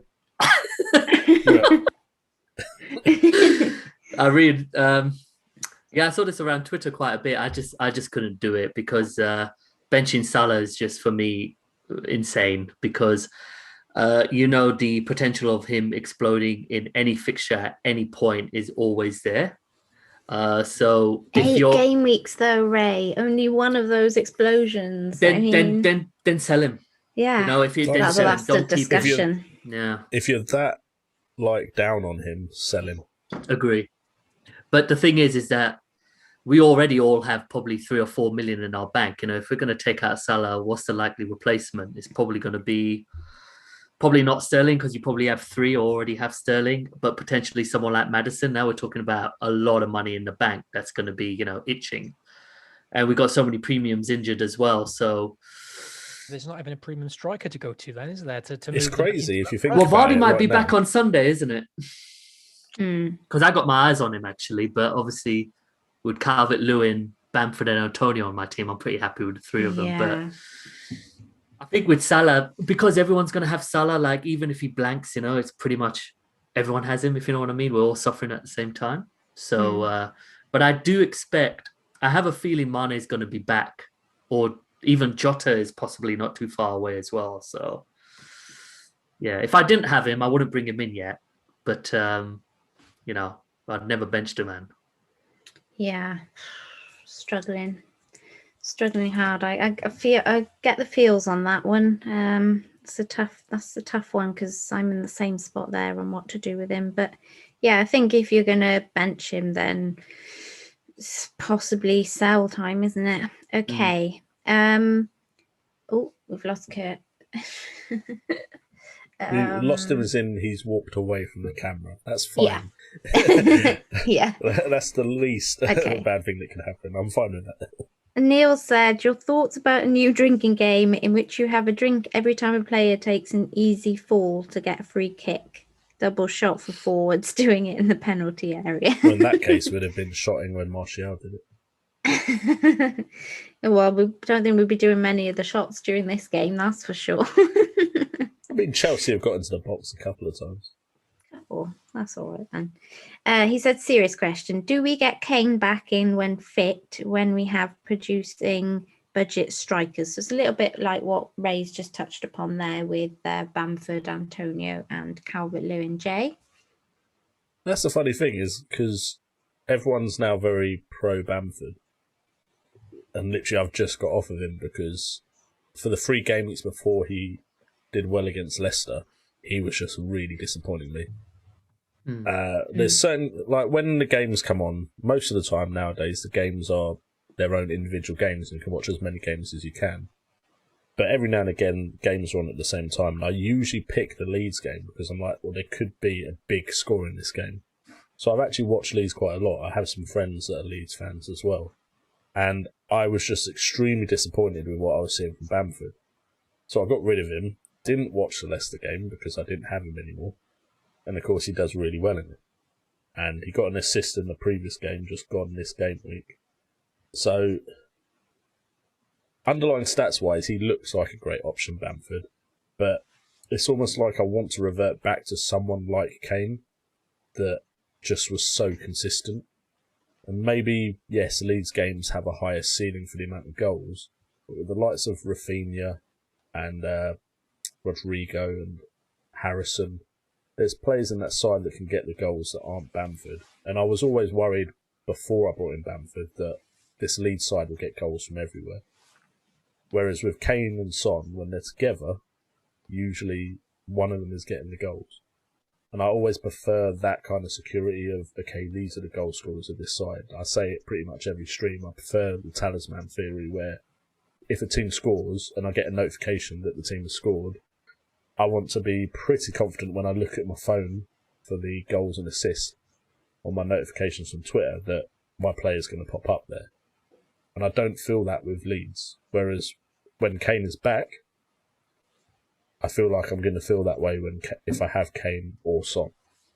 So for me, when Kane is back fit, and I might leave it 1 game week just to see him before I bring him back in, I'd be very eager to bring Kane back in, no matter what the fixtures are. I think that, like Ray was saying, quite a lot of us have a lot of cash in the bank. So actually moving one of our budget striker up to Kane or Vardy, once we've got a look at one or either of them, then I don't think it's going to be too much of an issue. And it's probably going to mean that he's not going to be much of they're not going to be much of a differential either, because I think the hardest decision for most people is going to be who to drop for them, because obviously the others are producing at a much cheaper price, and that's something I've always had a bit of an issue with some of the more expensive forwards, is that this season, especially with DCL, when I weighed him up against Kane, it was always like, well, for the same price I'm getting, for half the price I'm getting DCL's points. That was before he fell off a cliff, obviously. But yeah, I love Kane and love Vardy as well. So I'll definitely be considering one of them when they return, but it is going to be a case of who to get rid of for one of them. But yeah. If I could piggyback that, we almost feel like we have an obligation to spend that money, isn't it? When in essence we shouldn't. It's about who's performing. And I can't help but see that, oh my God, I got 4 million in my budget. And, I've had a very good week with 4 million in the bank. I'm like, oh, I got to burn it. But I'm trying my hardest not to do that. So for me, out of the 3 forwards, it's DCL who I'm most comfortable kind of taking out, because the only reason I bought, because he's the most expensive. And the only reason I bought him in is because I was set to bring in Kane and captain him against Brighton, but didn't happen. Yeah, same. So when Kane or Vardy are back, I'm quite comfortable taking DCL, because what I like about Antonio and Bamford is they always look a threat during the game, while DCL I found could go a bit missing. Bamford is very involved though, Jay. He's very involved in the game. He was very involved in the Leicester game, the game just gone. The games before, I was watching and I was like, and I know it's hard, isn't it? Yeah, because I had him as well. Exactly, yeah. The underlying stats were there, but when I actually watched the game, I was like, are these good chances? Are these chances I expect him to score? Is he actually involved in these good chances? And I was just thinking, he didn't pass the eye test for me at the time, even though the stats were much better than Che Adams, Wilson. Like, I was just like, I just don't feel it. And then, of course, he went and proved me wrong. So, to be fair, the whole argument, eye test versus stats, I think you need both. But I agree. I just wasn't confident in him. And then, of course, he went and proved me completely wrong. And I think if I wasn't so reliant on the points right now, I'd excuse someone like Bamford not getting points every game week. Because, let's be honest, at his price point, you don't actually need the points every single game week. But just other players weren't scoring, and he was the one that I was... It's probably more of the fact that I watched more of him than other players. Like, for instance, I hadn't watched Che Adams at all, and he'd blanked for more game weeks than Bamford had. And I got rid of Bamford. But yeah, he just infuriated me, and then, of course, it's gone and backfired on me. But I'd definitely agree with you. DCL is the one that I'd be happy to get rid of. Now he has the double, though. It's like, there you go. Harder there you go. Exactly. Harder to get rid of him, isn't I planned for a double before and it didn't work. You've got the double in 24, and then you can move to Bamford for the double in 25. So, what if you got both of them though? Would you? You keep. You keep. You keep them both. Basically, I'll keep DCL for 24 and then sell him to Kane and keep Bamford. I'm hoping that's exactly what I'm planning to do. Yeah. I'm hoping there's some more double gamings announced before. Basically, I just copy Ray because he's doing better than me. You know what? We have like one. I know. It's ridiculous. It's scary, and like you're like 4 times higher than I am. It's like, come on, don't. Oh, but yeah. I've been watching your videos, that's why. I was gonna say we haven't even been talking to each other. It's just been happening. Like I'm doing like helping everyone else out, just not helping myself out. That's kind of the way it goes in general, to be fair. But I think I think sorry, but I think DCL, Antonio, Bamford, I pretty much look at the 3 of them almost as the same kind of entity, but one is like $1.5 million more expensive. So when Kane is back, he's coming in my team one way or another. And with the money I have in the bank, it'll be DCL. But of course, keep an eye out for Vardy because he might start against Wolves. That's what I'm thinking. Kane might be back for Man City, which is the game week after next. So game week 24, Man City away. If he's back for that game, then following that game week, I'll definitely be interested to get Kane in because the likes of Salah isn't performing at the moment. It does allow me to maybe put money into the forward line. So I'd probably upgrade Callum Wilson then, because I think Callum Wilson now from 24-25 has bad fixtures anyway.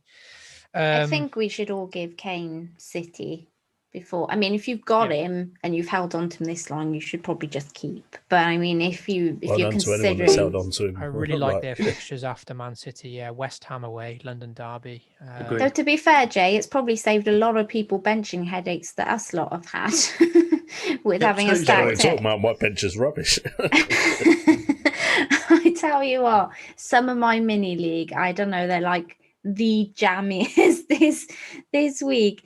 I mean, one of the guys in my mini league has, I will read you out their back line. All time, by the way. Johnstone, You Taylor. can ruin it for me. I'm on 93 minutes and 11 seconds. Sonny, man, damn it. Johnston, Taylor, and Target right? And Walker, Peters, and Veltman on the bench. So of his defenders, he's got 3 points. The only defender that's done anything for him and has pretty much saved him this week is Justin. It's like I said earlier on stream, if you had Justin, Wan-Bissaka or Luke Shaw, it's a very good game, most likely. He had Jesus and Rashford as well. Wow. Yeah. I mean, 79 points.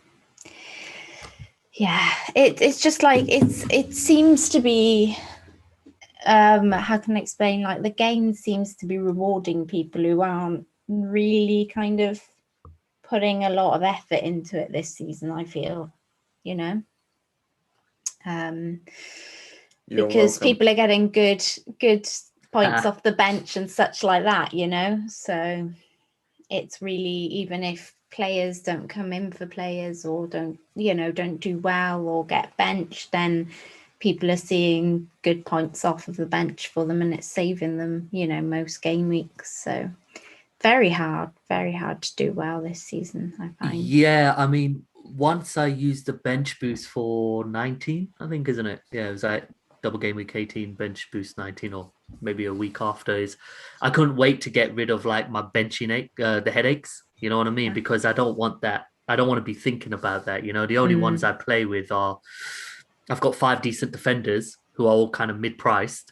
And then I've got like Curtis Jones on the bench. And I'm like, oh, well, you know, I'm pretty relaxed. So at least my lineup is a lot more kind of obvious in my head. Maybe it's just, for example, I picked Justin rather than Target this week. That was my headache, you know, while everyone else was pretty obvious for me. So because if I had the likes of Souček on the bench and then some people have like Barnes and then you have do I play Rafinha or do I play Antonio?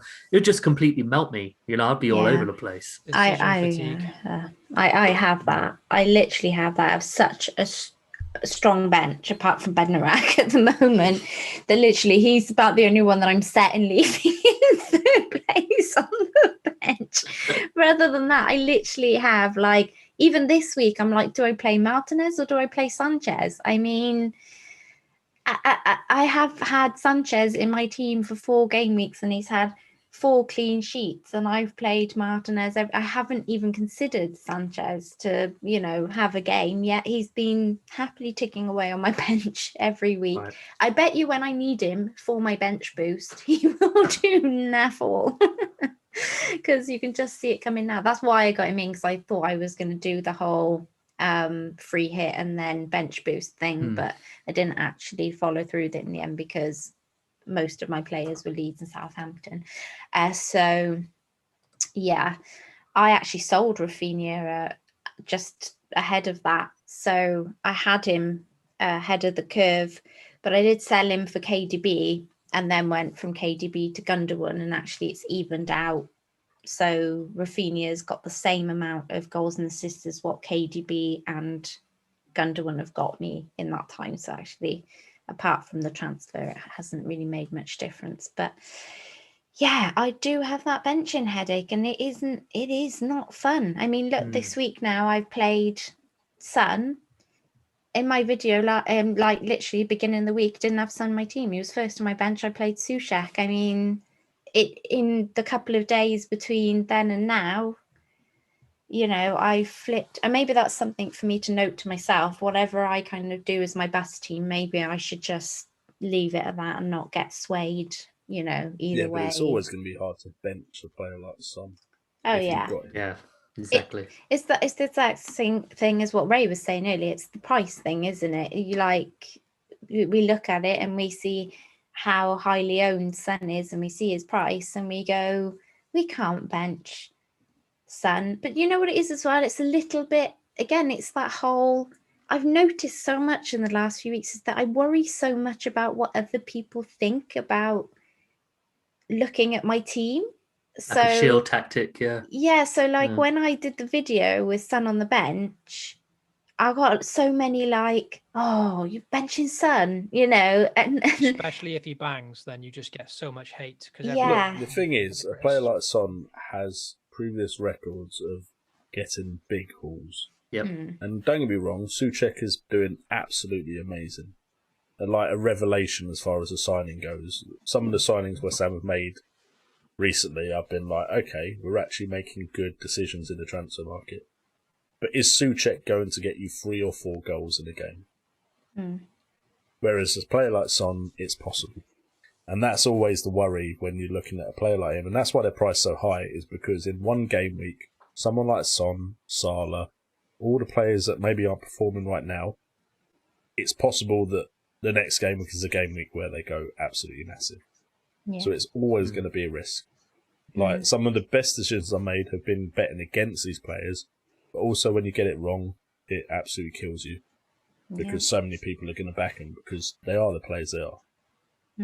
So you And have to, it's risk versus reward, and it's a game of luck in essence, to a sense. Like, no matter how much you look at everything, it's a game of luck. You could have the worst season ever, and logically, anyone would look at your team throughout the whole season and go, you've got good players there.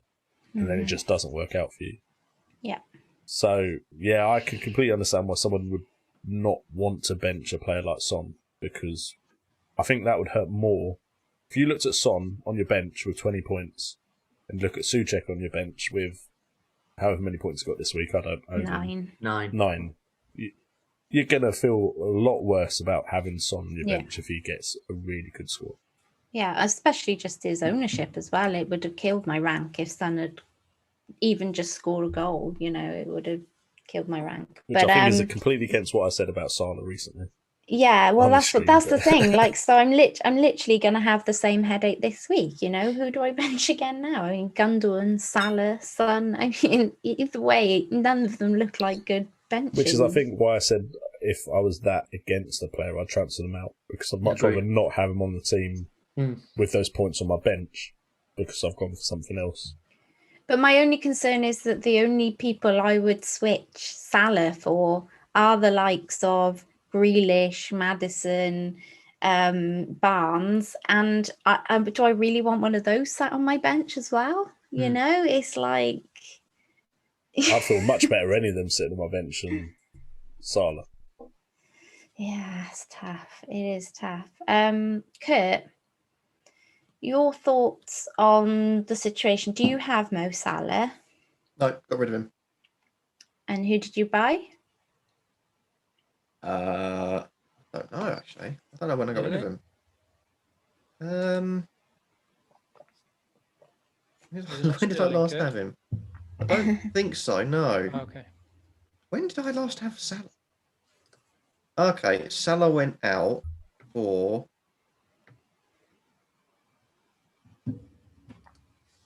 Smith Rowe.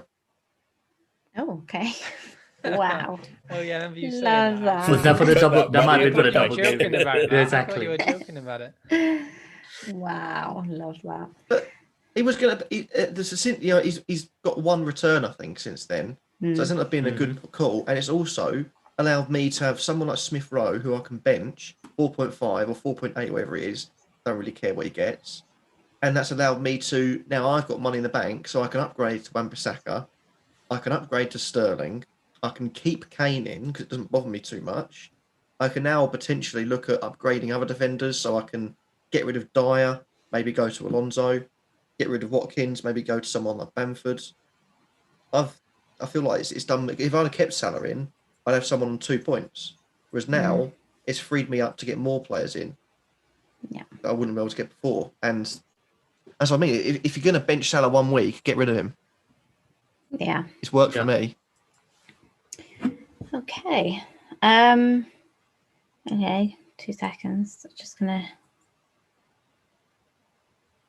check to see if I managed it. I did manage to keep hold of my green arrow, so that's something at least. It would have been a bit bigger if I had played Souček rather than Son, but a green arrow is a green arrow, and I will take it. Okay, so last question. FPL Cyclist says, "Good evening, Wildcats. Hope you all had a lovely game week 22. With regards to game week 23, I have 2 questions. Double City defense against Liverpool, ? And play DCL or Souček." So it's a little bit, I think we've covered both a little Pretty much bit. covered it, yeah. But Yeah, so I guess I'm kind of in the same boat with the Sushek DCL thing. So anyone else want to kind of weigh in on that one? Not me. Doesn't sound like it. I was looking at the weather forecast. I completely missed the question. So would you play Sushek or DCL this week, Kurt? Souček. Okay. Same for me. I haven't Same benched for me. Souček more than once, I think, this entire season because he is one of the better midfield players for his price there, and he's more consistent than DCL. Ray, are you in agreement? I have Antonio. But still, yeah, for this specific fixture, absolutely. And I don't even think it's about great midfield at his price, just great midfielder this season. Yeah. And over DCL. Yeah. Okay, cool. All right then. So did we have any questions in the chat, Brett?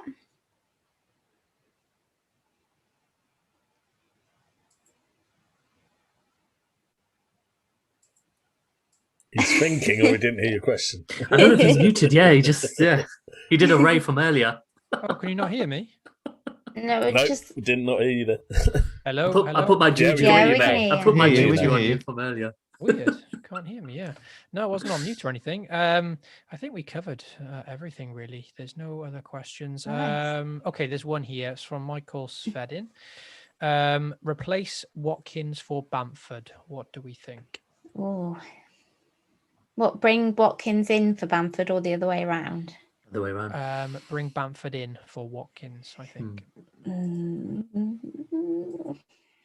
mean, Does he Bamford have- has the double now, right? But Does he then have Grealish? then Aston Villa will have doubles to be rearranged. They've got three fixtures to be rearranged, haven't they, Aston Villa? So at some point they're gonna have double game weeks. Yeah, I just think it's not a transfer that you need to make, I don't think, really. I really like Bamford, and I've already got him, and I'll just keep him now. But Watkins is in decent form.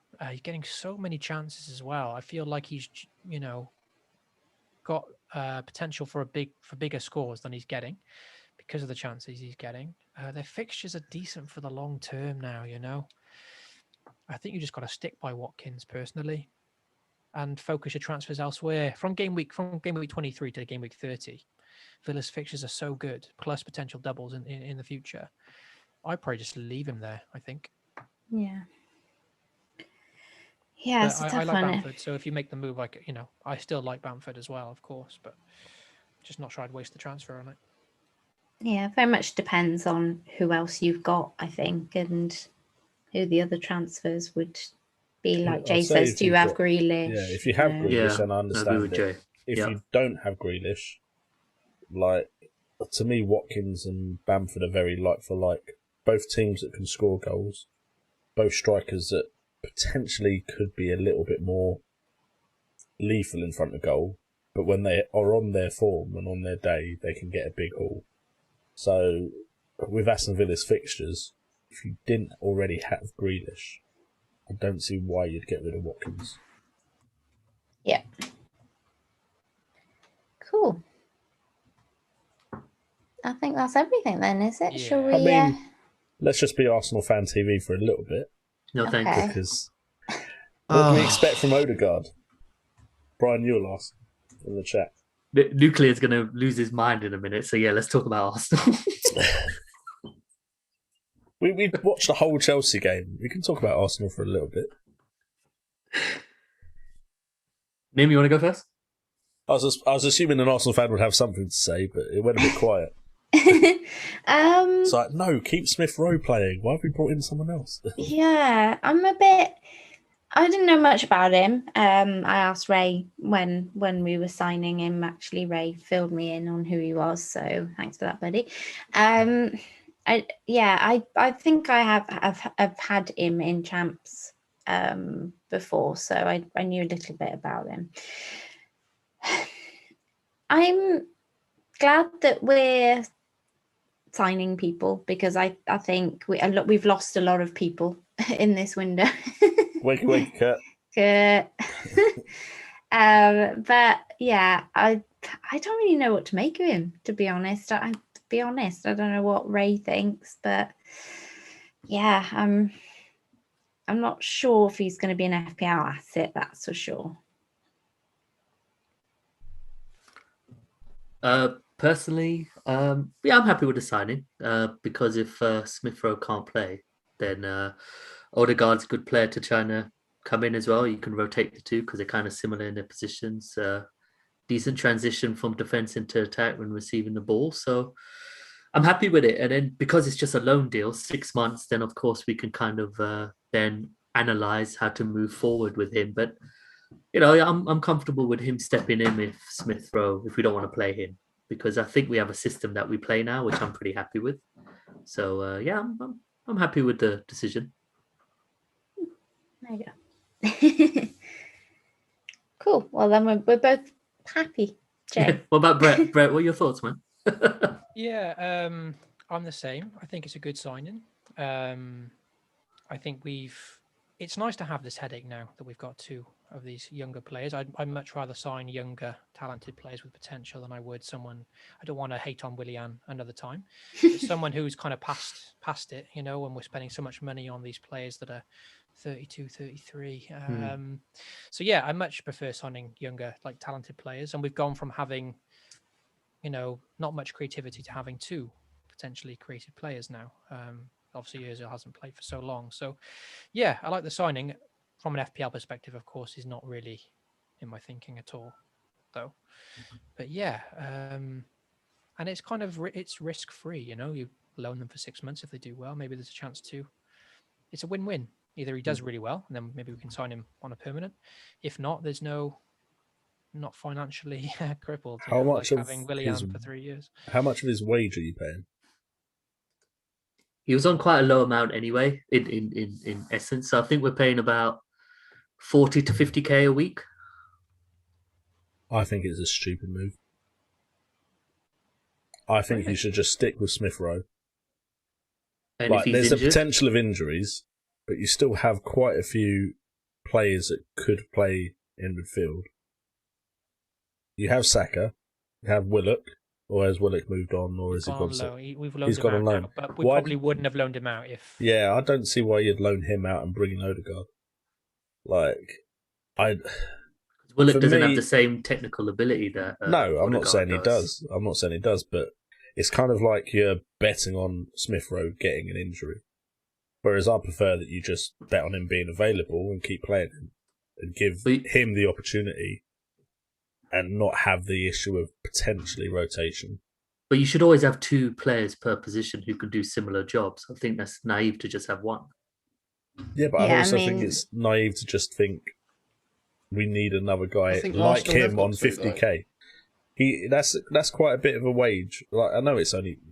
It depends how you look at it, but I just think to pay that much to a player like Odegaard, if you're not planning to make him your first player, your first team choice, was it necessary? Before he's 20, mate, he's going to burn out. It's like a sixth of Ozil's wage who's just gone. True. And Mustafi and Socrates. We're rolling in it now, man. You could just not use any of the wage you just saved on Ozil. Like, you have players that you brought in Willian, you're going to pay him no matter what. You may not like him, but you've got Willian, you've got Smith Rowe, you've got Willock, you've got Ain't Saka, nobody saying about Pepe right now. And he's doing you've all got right. Pepe, you've got Lacazette, you've got Aubameyang, you've got players that can play in those four attacking positions if you're playing 4-2-3-1. I think unless Odegaard's coming in to be a first team player, like I don't get it personally. That's me. I think we have to wait and see what Arteta's going to do. I mean, he might have other visions for him, you know, that where both Smith Rowe and Odegaard do play together. So I think we need to get a bit of a picture of what he plans to do. But I don't think there's any harm in having backups for each other. I mean, the way this season's been, we've seen it. We've had blanks, we were having doubles Yeah, very against tight the schedule stuff as well, a lot of together. Yeah, competitions. I mean, you need to have players that you can rotate with other Look at players. you all backing up Arsenal. Well, you don't want to be. If you You put don't want to be in a about 5 or 6 situation like game weeks ago, Spurs, you do wouldn't have backed you? them up. Being I logical. mean, yeah, I mean, come on, like look at Spurs Just, now. to me, Odegaard No is a first backup team forward. player, and he doesn't have the underlying stats. He doesn't have the underlying stats to be like, we need to bring him in over Smith Rowe. I'd much rather see Smith Rowe get the chance. Yeah, like, but fully. you don't know that Smith Rowe isn't going to get the chance. No, I don't know. But then if Odegaard's just a bench player, I think that's Yeah, a but waste you of don't money. know that either. You Well, haven't, exactly. you haven't so seen either yet. way, Odegaard is going to be first team and Smith Rowe's dropped, or Smith Not Rowe's the first necessarily. team player and Odegaard's a backup. Not necessarily. Arteta might have another plan to move them to different positions. You just don't know. I don't see him I both think- playing. Considering the amount of wages they've freed up, having someone like Odegaard, even just to sit on the bench and come in with his quality, 50k a week, it's not the worst deal. That's how I feel. It's like peanuts now, kinda isn't it, risk-free, compared to what It's we let quite go? risk-free. Peanuts to If low. they'd have kept Socrates, kept pandemic era. Ozil, then you This Well, is peanuts Arsenal from how are much meant we've to released, be... mate. Well, we have released a lot of Well, wages. you've released a lot of wages, but also Arsenal are meant to be the club that think about their financial structure. I don't like if the it's- transfer. Oh, If it's look just at 50k Billy a Big week- Bollocks. Now West Ham is doing well. Use a swear word. it's a bit of a no risk signing because it's only a loan. There's 50k a week, Oh, no, and you've I'm- got rid I'm of gonna agree, it's no 275k risk, of Mesut but Ozil. I would prefer not even the thought in the manager's mind of not allowing Smith Rowe to continue to play. No, but I guess Smith the- Rowe is the We'll first put it choice. this way: Jack. take Smith Rowe So out I of the don't see equation. Odegaard as a backup though. Take Smith But Rowe out of the equation. If you've got the is- situation between signing a really good backup player on those then you're hurting wages over Odegaard's- You're over hurting somebody's Odegaard's progression as a player. Mate, Odegaard it's was a hurt loan. already. Why at would Real they Madrid, care? mate. Well, no, Who but I would you care. rather have? Poor Odegaard. Who would you rather have, Odegaard or Willock? Who do you God, think you is only better at think the about moment? your clubs. You don't think about the Who do you think is future of better at the young, moment, promising Odegaard players. or Willock? Odegaard's better. Well, there you go. So they've improved their But squad, say and Smith that's Rowe what Arsenal need stays. to do. If Smith Rowe stays fit the whole season, Thanks, Dred. then you've just brought in Odegaard and he's just going to sit on the bench. Do Arsenal with still have Willock. European competitions? Yeah, Europa League. Yeah, To be with honest- Willock in Arsenal it. still have a FA Cup to try and win. How did Arsenal No. start playing well? Because they start giving their youngsters a chance. Yeah, but that was out in Europe, they start, and then Exactly, they saw so- it worked. And now they're No, playing they in the listened league. to our stream and Well, me yeah. moaning So about listen it to and the me stream now and laughing. And don't bring in players that could get in the way of these young players' progression, which I think Odegaard is getting in the way of. I just think when you look at Spurs now and you look at their team and they've lost Kane and literally in 2 Yeah, game but weeks that's- they've fallen that's off of the different. cliff and that they don't have a decent backup to Harry Kane. I feel like What's Saka wrong with and having a Smith decent Rowe are backup both to creative Smith Rowe? players. I think you Yeah, and creative so's players that back Kane. each other But up. what happens when Kane Spurs don't gets have a injured? backup to Kane. Exactly, that's the whole point of But Odegaard. Saka If and something Smith Rowe are happens to good Smith creative Rowe, players. Yeah, but but Saka if doesn't something play well in the happens centre. to Yeah. them, No, They I'm not get saying put him in the injured. centre, but he's still going to create chances. Yeah, but your Name point your one point- creative player. your point outside of feels Kane mute. in No. Spurs. Wait. Your point feels mute because when someone is injured, Mm. you need a backup. You should always have 2 players per position. yeah, Now, when before Smith Rowe came, we had no creativity coming out in the middle of the park. And the only reason Smith Rowe played was not out of design, it was out of No, it's reaction because we had all those necessity. injuries against Chelsea. Yeah, Smith Rowe wouldn't have got this run of games, I don't feel. no. But at 20 years old, when Smith Rowe cannot play all these games, because you have to remember the season started late and they still want to finish it in May. Yeah. Is who is he going to rotate within our squad? We tried Willock, doesn't have the technical ability. We tried Saka in the middle, he can't play there, which is quite obvious. We tried Pepe at one point and Willian. Willian is just a deer in the headlights. And we got rid of all these wages, which we were stupid enough to take on anyway. Is that Odegaard at that cost? He's only 22 years old. I don't think he's going to stifle any progression of Smith Rowe because at some point you need to protect the player from burning out. Yeah. So even though I get what you're saying, I think for the sake of having two similar players per position at a team is the wise thing to do. And Odegaard was there for the taking. Yeah, but Um, Yeah. could you not have got a cheaper player? that could have done the same thing, be a backup. 40, 50k a week though, mate. Who are we going to get who's going to be less than that at that quality? There has to be a player out there that you could loan for a cheaper price. But like, At the same quality as Odegaard?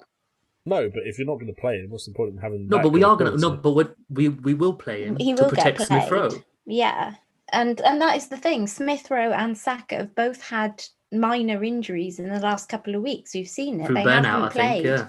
Yeah. And I still you know, feel like that's when it's a waste Odegaard of comes Odegaard. in.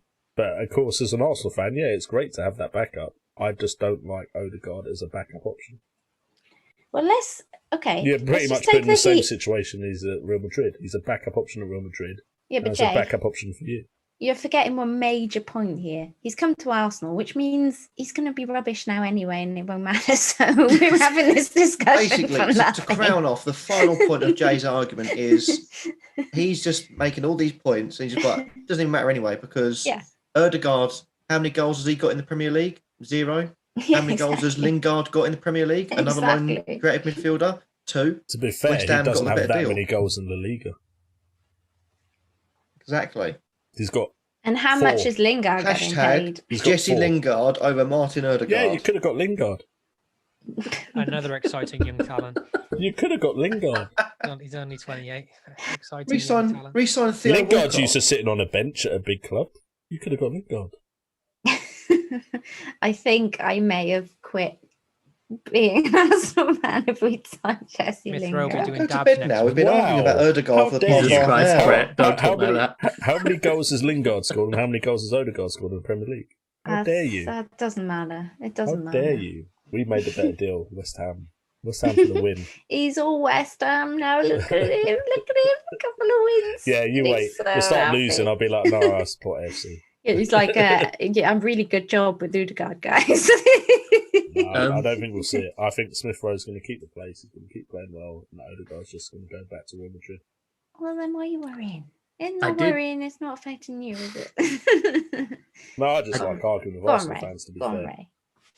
I did have an FPL question actually, and I was chatting to a pal of this. Odegaard is not a good option. Sorry, mate. Oh, I want to go to bed. I really do, Jay. You've killed me, mate. I think I want to drink now. Anyway, I had a chat with a pal of mine about the start of the season and, their regrets and stuff like that. And one of the big things I spoke about was when the promotion push was happening in the Championship last season, I really wanted Fulham to come up because I really wanted Mitrovic. Yeah, because at Newcastle, he looked like a decent player. When Fulham got relegated, he still got 9 or 10 goals and stuff like that. So start of the season, there were really 3 strikers, weren't there? There were Bamford, Watkins and Mitrovic. And I went all in on Mitrovic, who proved to be an absolute... It just completely killed me, didn't he? I mean, Brett, I think it was the same with you. I think we might have discussed that. And I was just wondering, start of the season, out of the 3 of them, who was the one that you actually backed? Because for me, it was Mitrovic, like, no-brainer. So I just wanted your thoughts on that. Because now, out of the 3 of them, Mitrovic is obviously the worst. FPL option. So FPL you're option. asking us who we started with at the beginning of the season that we Exactly. completely backed. Yeah. For me, it was Sam. Sam was the first player in my team. Sorry. this. I meant the 3 promoted Oh, right. strikers. Promoted strikers, Mitrovic, same as you. Yeah. Absolutely. I went with neither in the end and went with DCL. I had him as well, so. But I didn't like Bamford's I'm gonna check, actually. goal conversion. It was too poor compared to the amount of chances. I didn't have Agreed. Bamford. Same. Mitrovic was probably in my team the whole way up until the week before the game week 1 started, and then I took him out for DCL.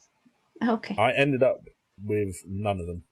Yeah, didn't have actually, I didn't Watkins. either. I had Werner, Adams, and Brewster at the start of the season. I had Whoa. Wilson, Wow. Werner, and DCL. Aubameyang captain. Remember those days? Who's a Brett Bamford? Powell? Brett? Yeah, I started the season with Mitrovic, and I think the 2 seasons before when they were up as well, I did the same, and he did really well at the start of that season. Me too. And it was for the same reasoning, really. I had him in thought Game Week he 3. started 6.5 3 seasons ago, and he was 6 million the start of this season. So actually a bit cheaper. So I thought 6 million for a talisman on penalties if Fulham are going to score, and I think he got like 23 goals. He was the top scorer in the championship, I think, as well. Joint with Watkins, yeah. Yeah, he was right up there. So I thought, okay, ticking all the boxes here. And I think even the fixtures maybe weren't that bad as well. And it's interesting because since the season has started, I've been so impressed with Bamford. And then I think like game week 8, game week 9, I thought, I'm just going to get Bamford in and stick with him. It was the opposite when I started the season because I thought, not going anywhere near Bamford. No chance. I saw people with him in the team and I was like, fair enough. And I think he scored against Liverpool in the first game week. And then people, brought him in like a bandwagon for game week 2, game week 3. And I was like, go ahead, buy Bamford. You do that. No problem. He's not going to, and then he kept on doing the business. Bamford's really surprised me. I've been so impressed with him this season. And Watkins, he had a really good season, obviously, in the Championship, but I assumed Villa would be awful this season. At the start of the season, I thought they were lucky to stay up last season. They haven't really strengthened that much. I thought Dean Smith could be in it with a shout of getting sacked first, and they've completely shocked me as well. So I wasn't considering Watkins at all. Neither. Kurt, sorry, Brett. I was just wondering if Kurt still has our predictions. I was just wondering how we were all doing. And Liam, if you check back earlier in the stream, buddy, I think we kind of covered the captaincy thing. If you want to check back when we're all done, so hopefully we'll help you out there. But yeah, do you still have our predictions, Kurt? Because I think we kind of just past halfway. It'd be kind of cool to. I know, obviously, Ray wasn't here at the beginning, but or the middle. I think you were here for the middle. We should have got your predictions. We're in the middle now, aren't we? Shall I run through them then? I mean, at the beginning of the season rather than the beginning of the stream. One of mine's really bad. I'm pretty sure I said David Moyes to be sacked first, potentially. Look, don't take any slack there. I don't think any West Ham fan. Don't think any West Ham fan was like, "Yes, David Moyes, West Ham. We're gonna pull something out here." Like, none of us expected us to play this well, really. I mean, I've got the relegated teams, the top 4, and the underachiever and overachievers. If you want me to run through them, let's hear it. Yeah, let's see how we do. So in terms of relegation, it looks good for Jay. He put Fulham 20th, Palace 19th, West Brom 18th. Impressive. That's not bad for teams being around there. Nim put West Brom 20th, Fulham 19th, West Ham 18th. Oh dear. So me and you, Crystal Palace, West Ham's not looking great, is it? I stuck Palace over West Ham right now.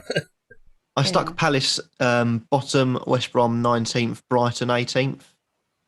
The Brighton a bit of the surprising one there, and Brett put Fulham bottom, West Brom 19th, and West Ham in 18th. So you went same as me. Brett. West Brom featuring in all 4 of our predictions to go down. Shock horror. And to be honest, my reluctance to put West Ham in the bottom 3 has helped me. You didn't say. You probably thinking, they're going to be a close 17th, not they're going to be a close top 4. Exactly. In terms of top 4s, Jay put Man United 4th, Chelsea 3rd, Liverpool 2nd, City top. Chelsea. Nim put exactly the same, barring switching around Liverpool and Chelsea. So Man United 4th, Liverpool 3rd, Chelsea 2nd, City 1st. Ooh, Chelsea. I put Chelsea 4th, Spurs 3rd, City 2nd, and United top. And Brett put Chelsea 4th, United 3rd, Liverpool 2nd, and City top. Close. That's not bad. I'll take that. Yes, that's quite a decent prediction there. Yeah. In terms of underachievers, Jay is storming it. He stuck Sheffield United as the underachiever. Although they're starting to look better defensively all of a sudden, to be fair to them. Yeah, maybe just turning things around. Underachieved so far, if we're doing it like that. Nim put Wolves. I put Burnley. They have dipped. I was going to say, Wolves have underachieved. No You're all right so far. Yeah, the 3 of you are right. And then we'll have to go back and double check this on the stream. Brett's got Chelsea's underachievers. Yeah, I said that. Because I think they were expected to do so well after all the signings, and they were saying challenging. I was going to say, you've got a point there. They do better than they have. Yeah. Well, I've got them in. Guys. I've got them in like all 4 you got it right. I think all 4 you got it right. Yeah, I think you're all correct. And in terms of overachievers, Jay's got West Ham. I'm only kidding. He hasn't. He's stuck. Weirdly enough, we're doing it after a 9-0. Southampton. He puts overachievers. Nim put Chelsea. Oh dear. Yes. Oh dear. Well, they won tonight under Tuchel, 3 clean sheets or 4 clean sheets. You never know. You predicted a manager change. That's what you did. You were like, they're going to do rubbish, and then I I'll bring dreamt a new it. manager. I wonder what Nim meant at the start of the season when he said, around game week, sort of early 20s, Thomas Tuchel will be behind. Like, what do you mean? Lampard's in... Oh. Was it a dream, was it? But no, I stuck Man United as the overachievers. And Hey. I think that's not a bad shout. That's not bad. And Brett put Leeds. And again, that's another really good shout. Yeah, great. Very shout. good. Yeah. Nice. I've enjoyed doing that actually. You have to get that workout from Ray, Kurt, from now. Although Kelsey's at half a season. I'm putting him on the head spot. start on I us. did one. Oh, go. Yeah. What, at the I did beginning of one. the season? Yeah. So Okay. bottom 3, I went West Brom 20, Fulham 19, Brighton 18th. I really thought Brighton would struggle this season. Top 4, I went Spurs 4th, United 3rd, Liverpool 2nd, and City 1st. Mm-hmm. Overachievers, I put as Leeds United as well. I actually fancied them to finish in the top half. And underachievers, I put as Wolves because during pre-season, I saw them playing around with a 4-2-3-1. And I thought that would kind of like... Second they sold Doherty, I just thought, oh man. No Johnny Yeah. as well. They missed Johnny Yeah. as well. And obviously Jimenez. Obviously I couldn't have seen that, but yeah, it hasn't helped. Jota. Yeah. Yeah. Okay. Jay, would you like to wrap us up, buddy? No, I'm all right. Let's carry on. Anyway, Okay. guys, thank you so much for joining us tonight. Much appreciated. If you do want to support the channel in any way, please do hit that like button, subscribe, and hit that notification bell, as well as checking us out on Twitter, where you will be updated with our next streams. We also have an Instagram, where you will also be updated, FPL WildCats. It's easy to find us. You just type in FPL WildCats, you'll find us. It's there. Anyway, thank you guys for joining us. Thank you, Ray and Nim, for joining at half time. Although Nim was a little bit late. Just saying. And I'll catch you guys next time. See ya. Bye. Guys.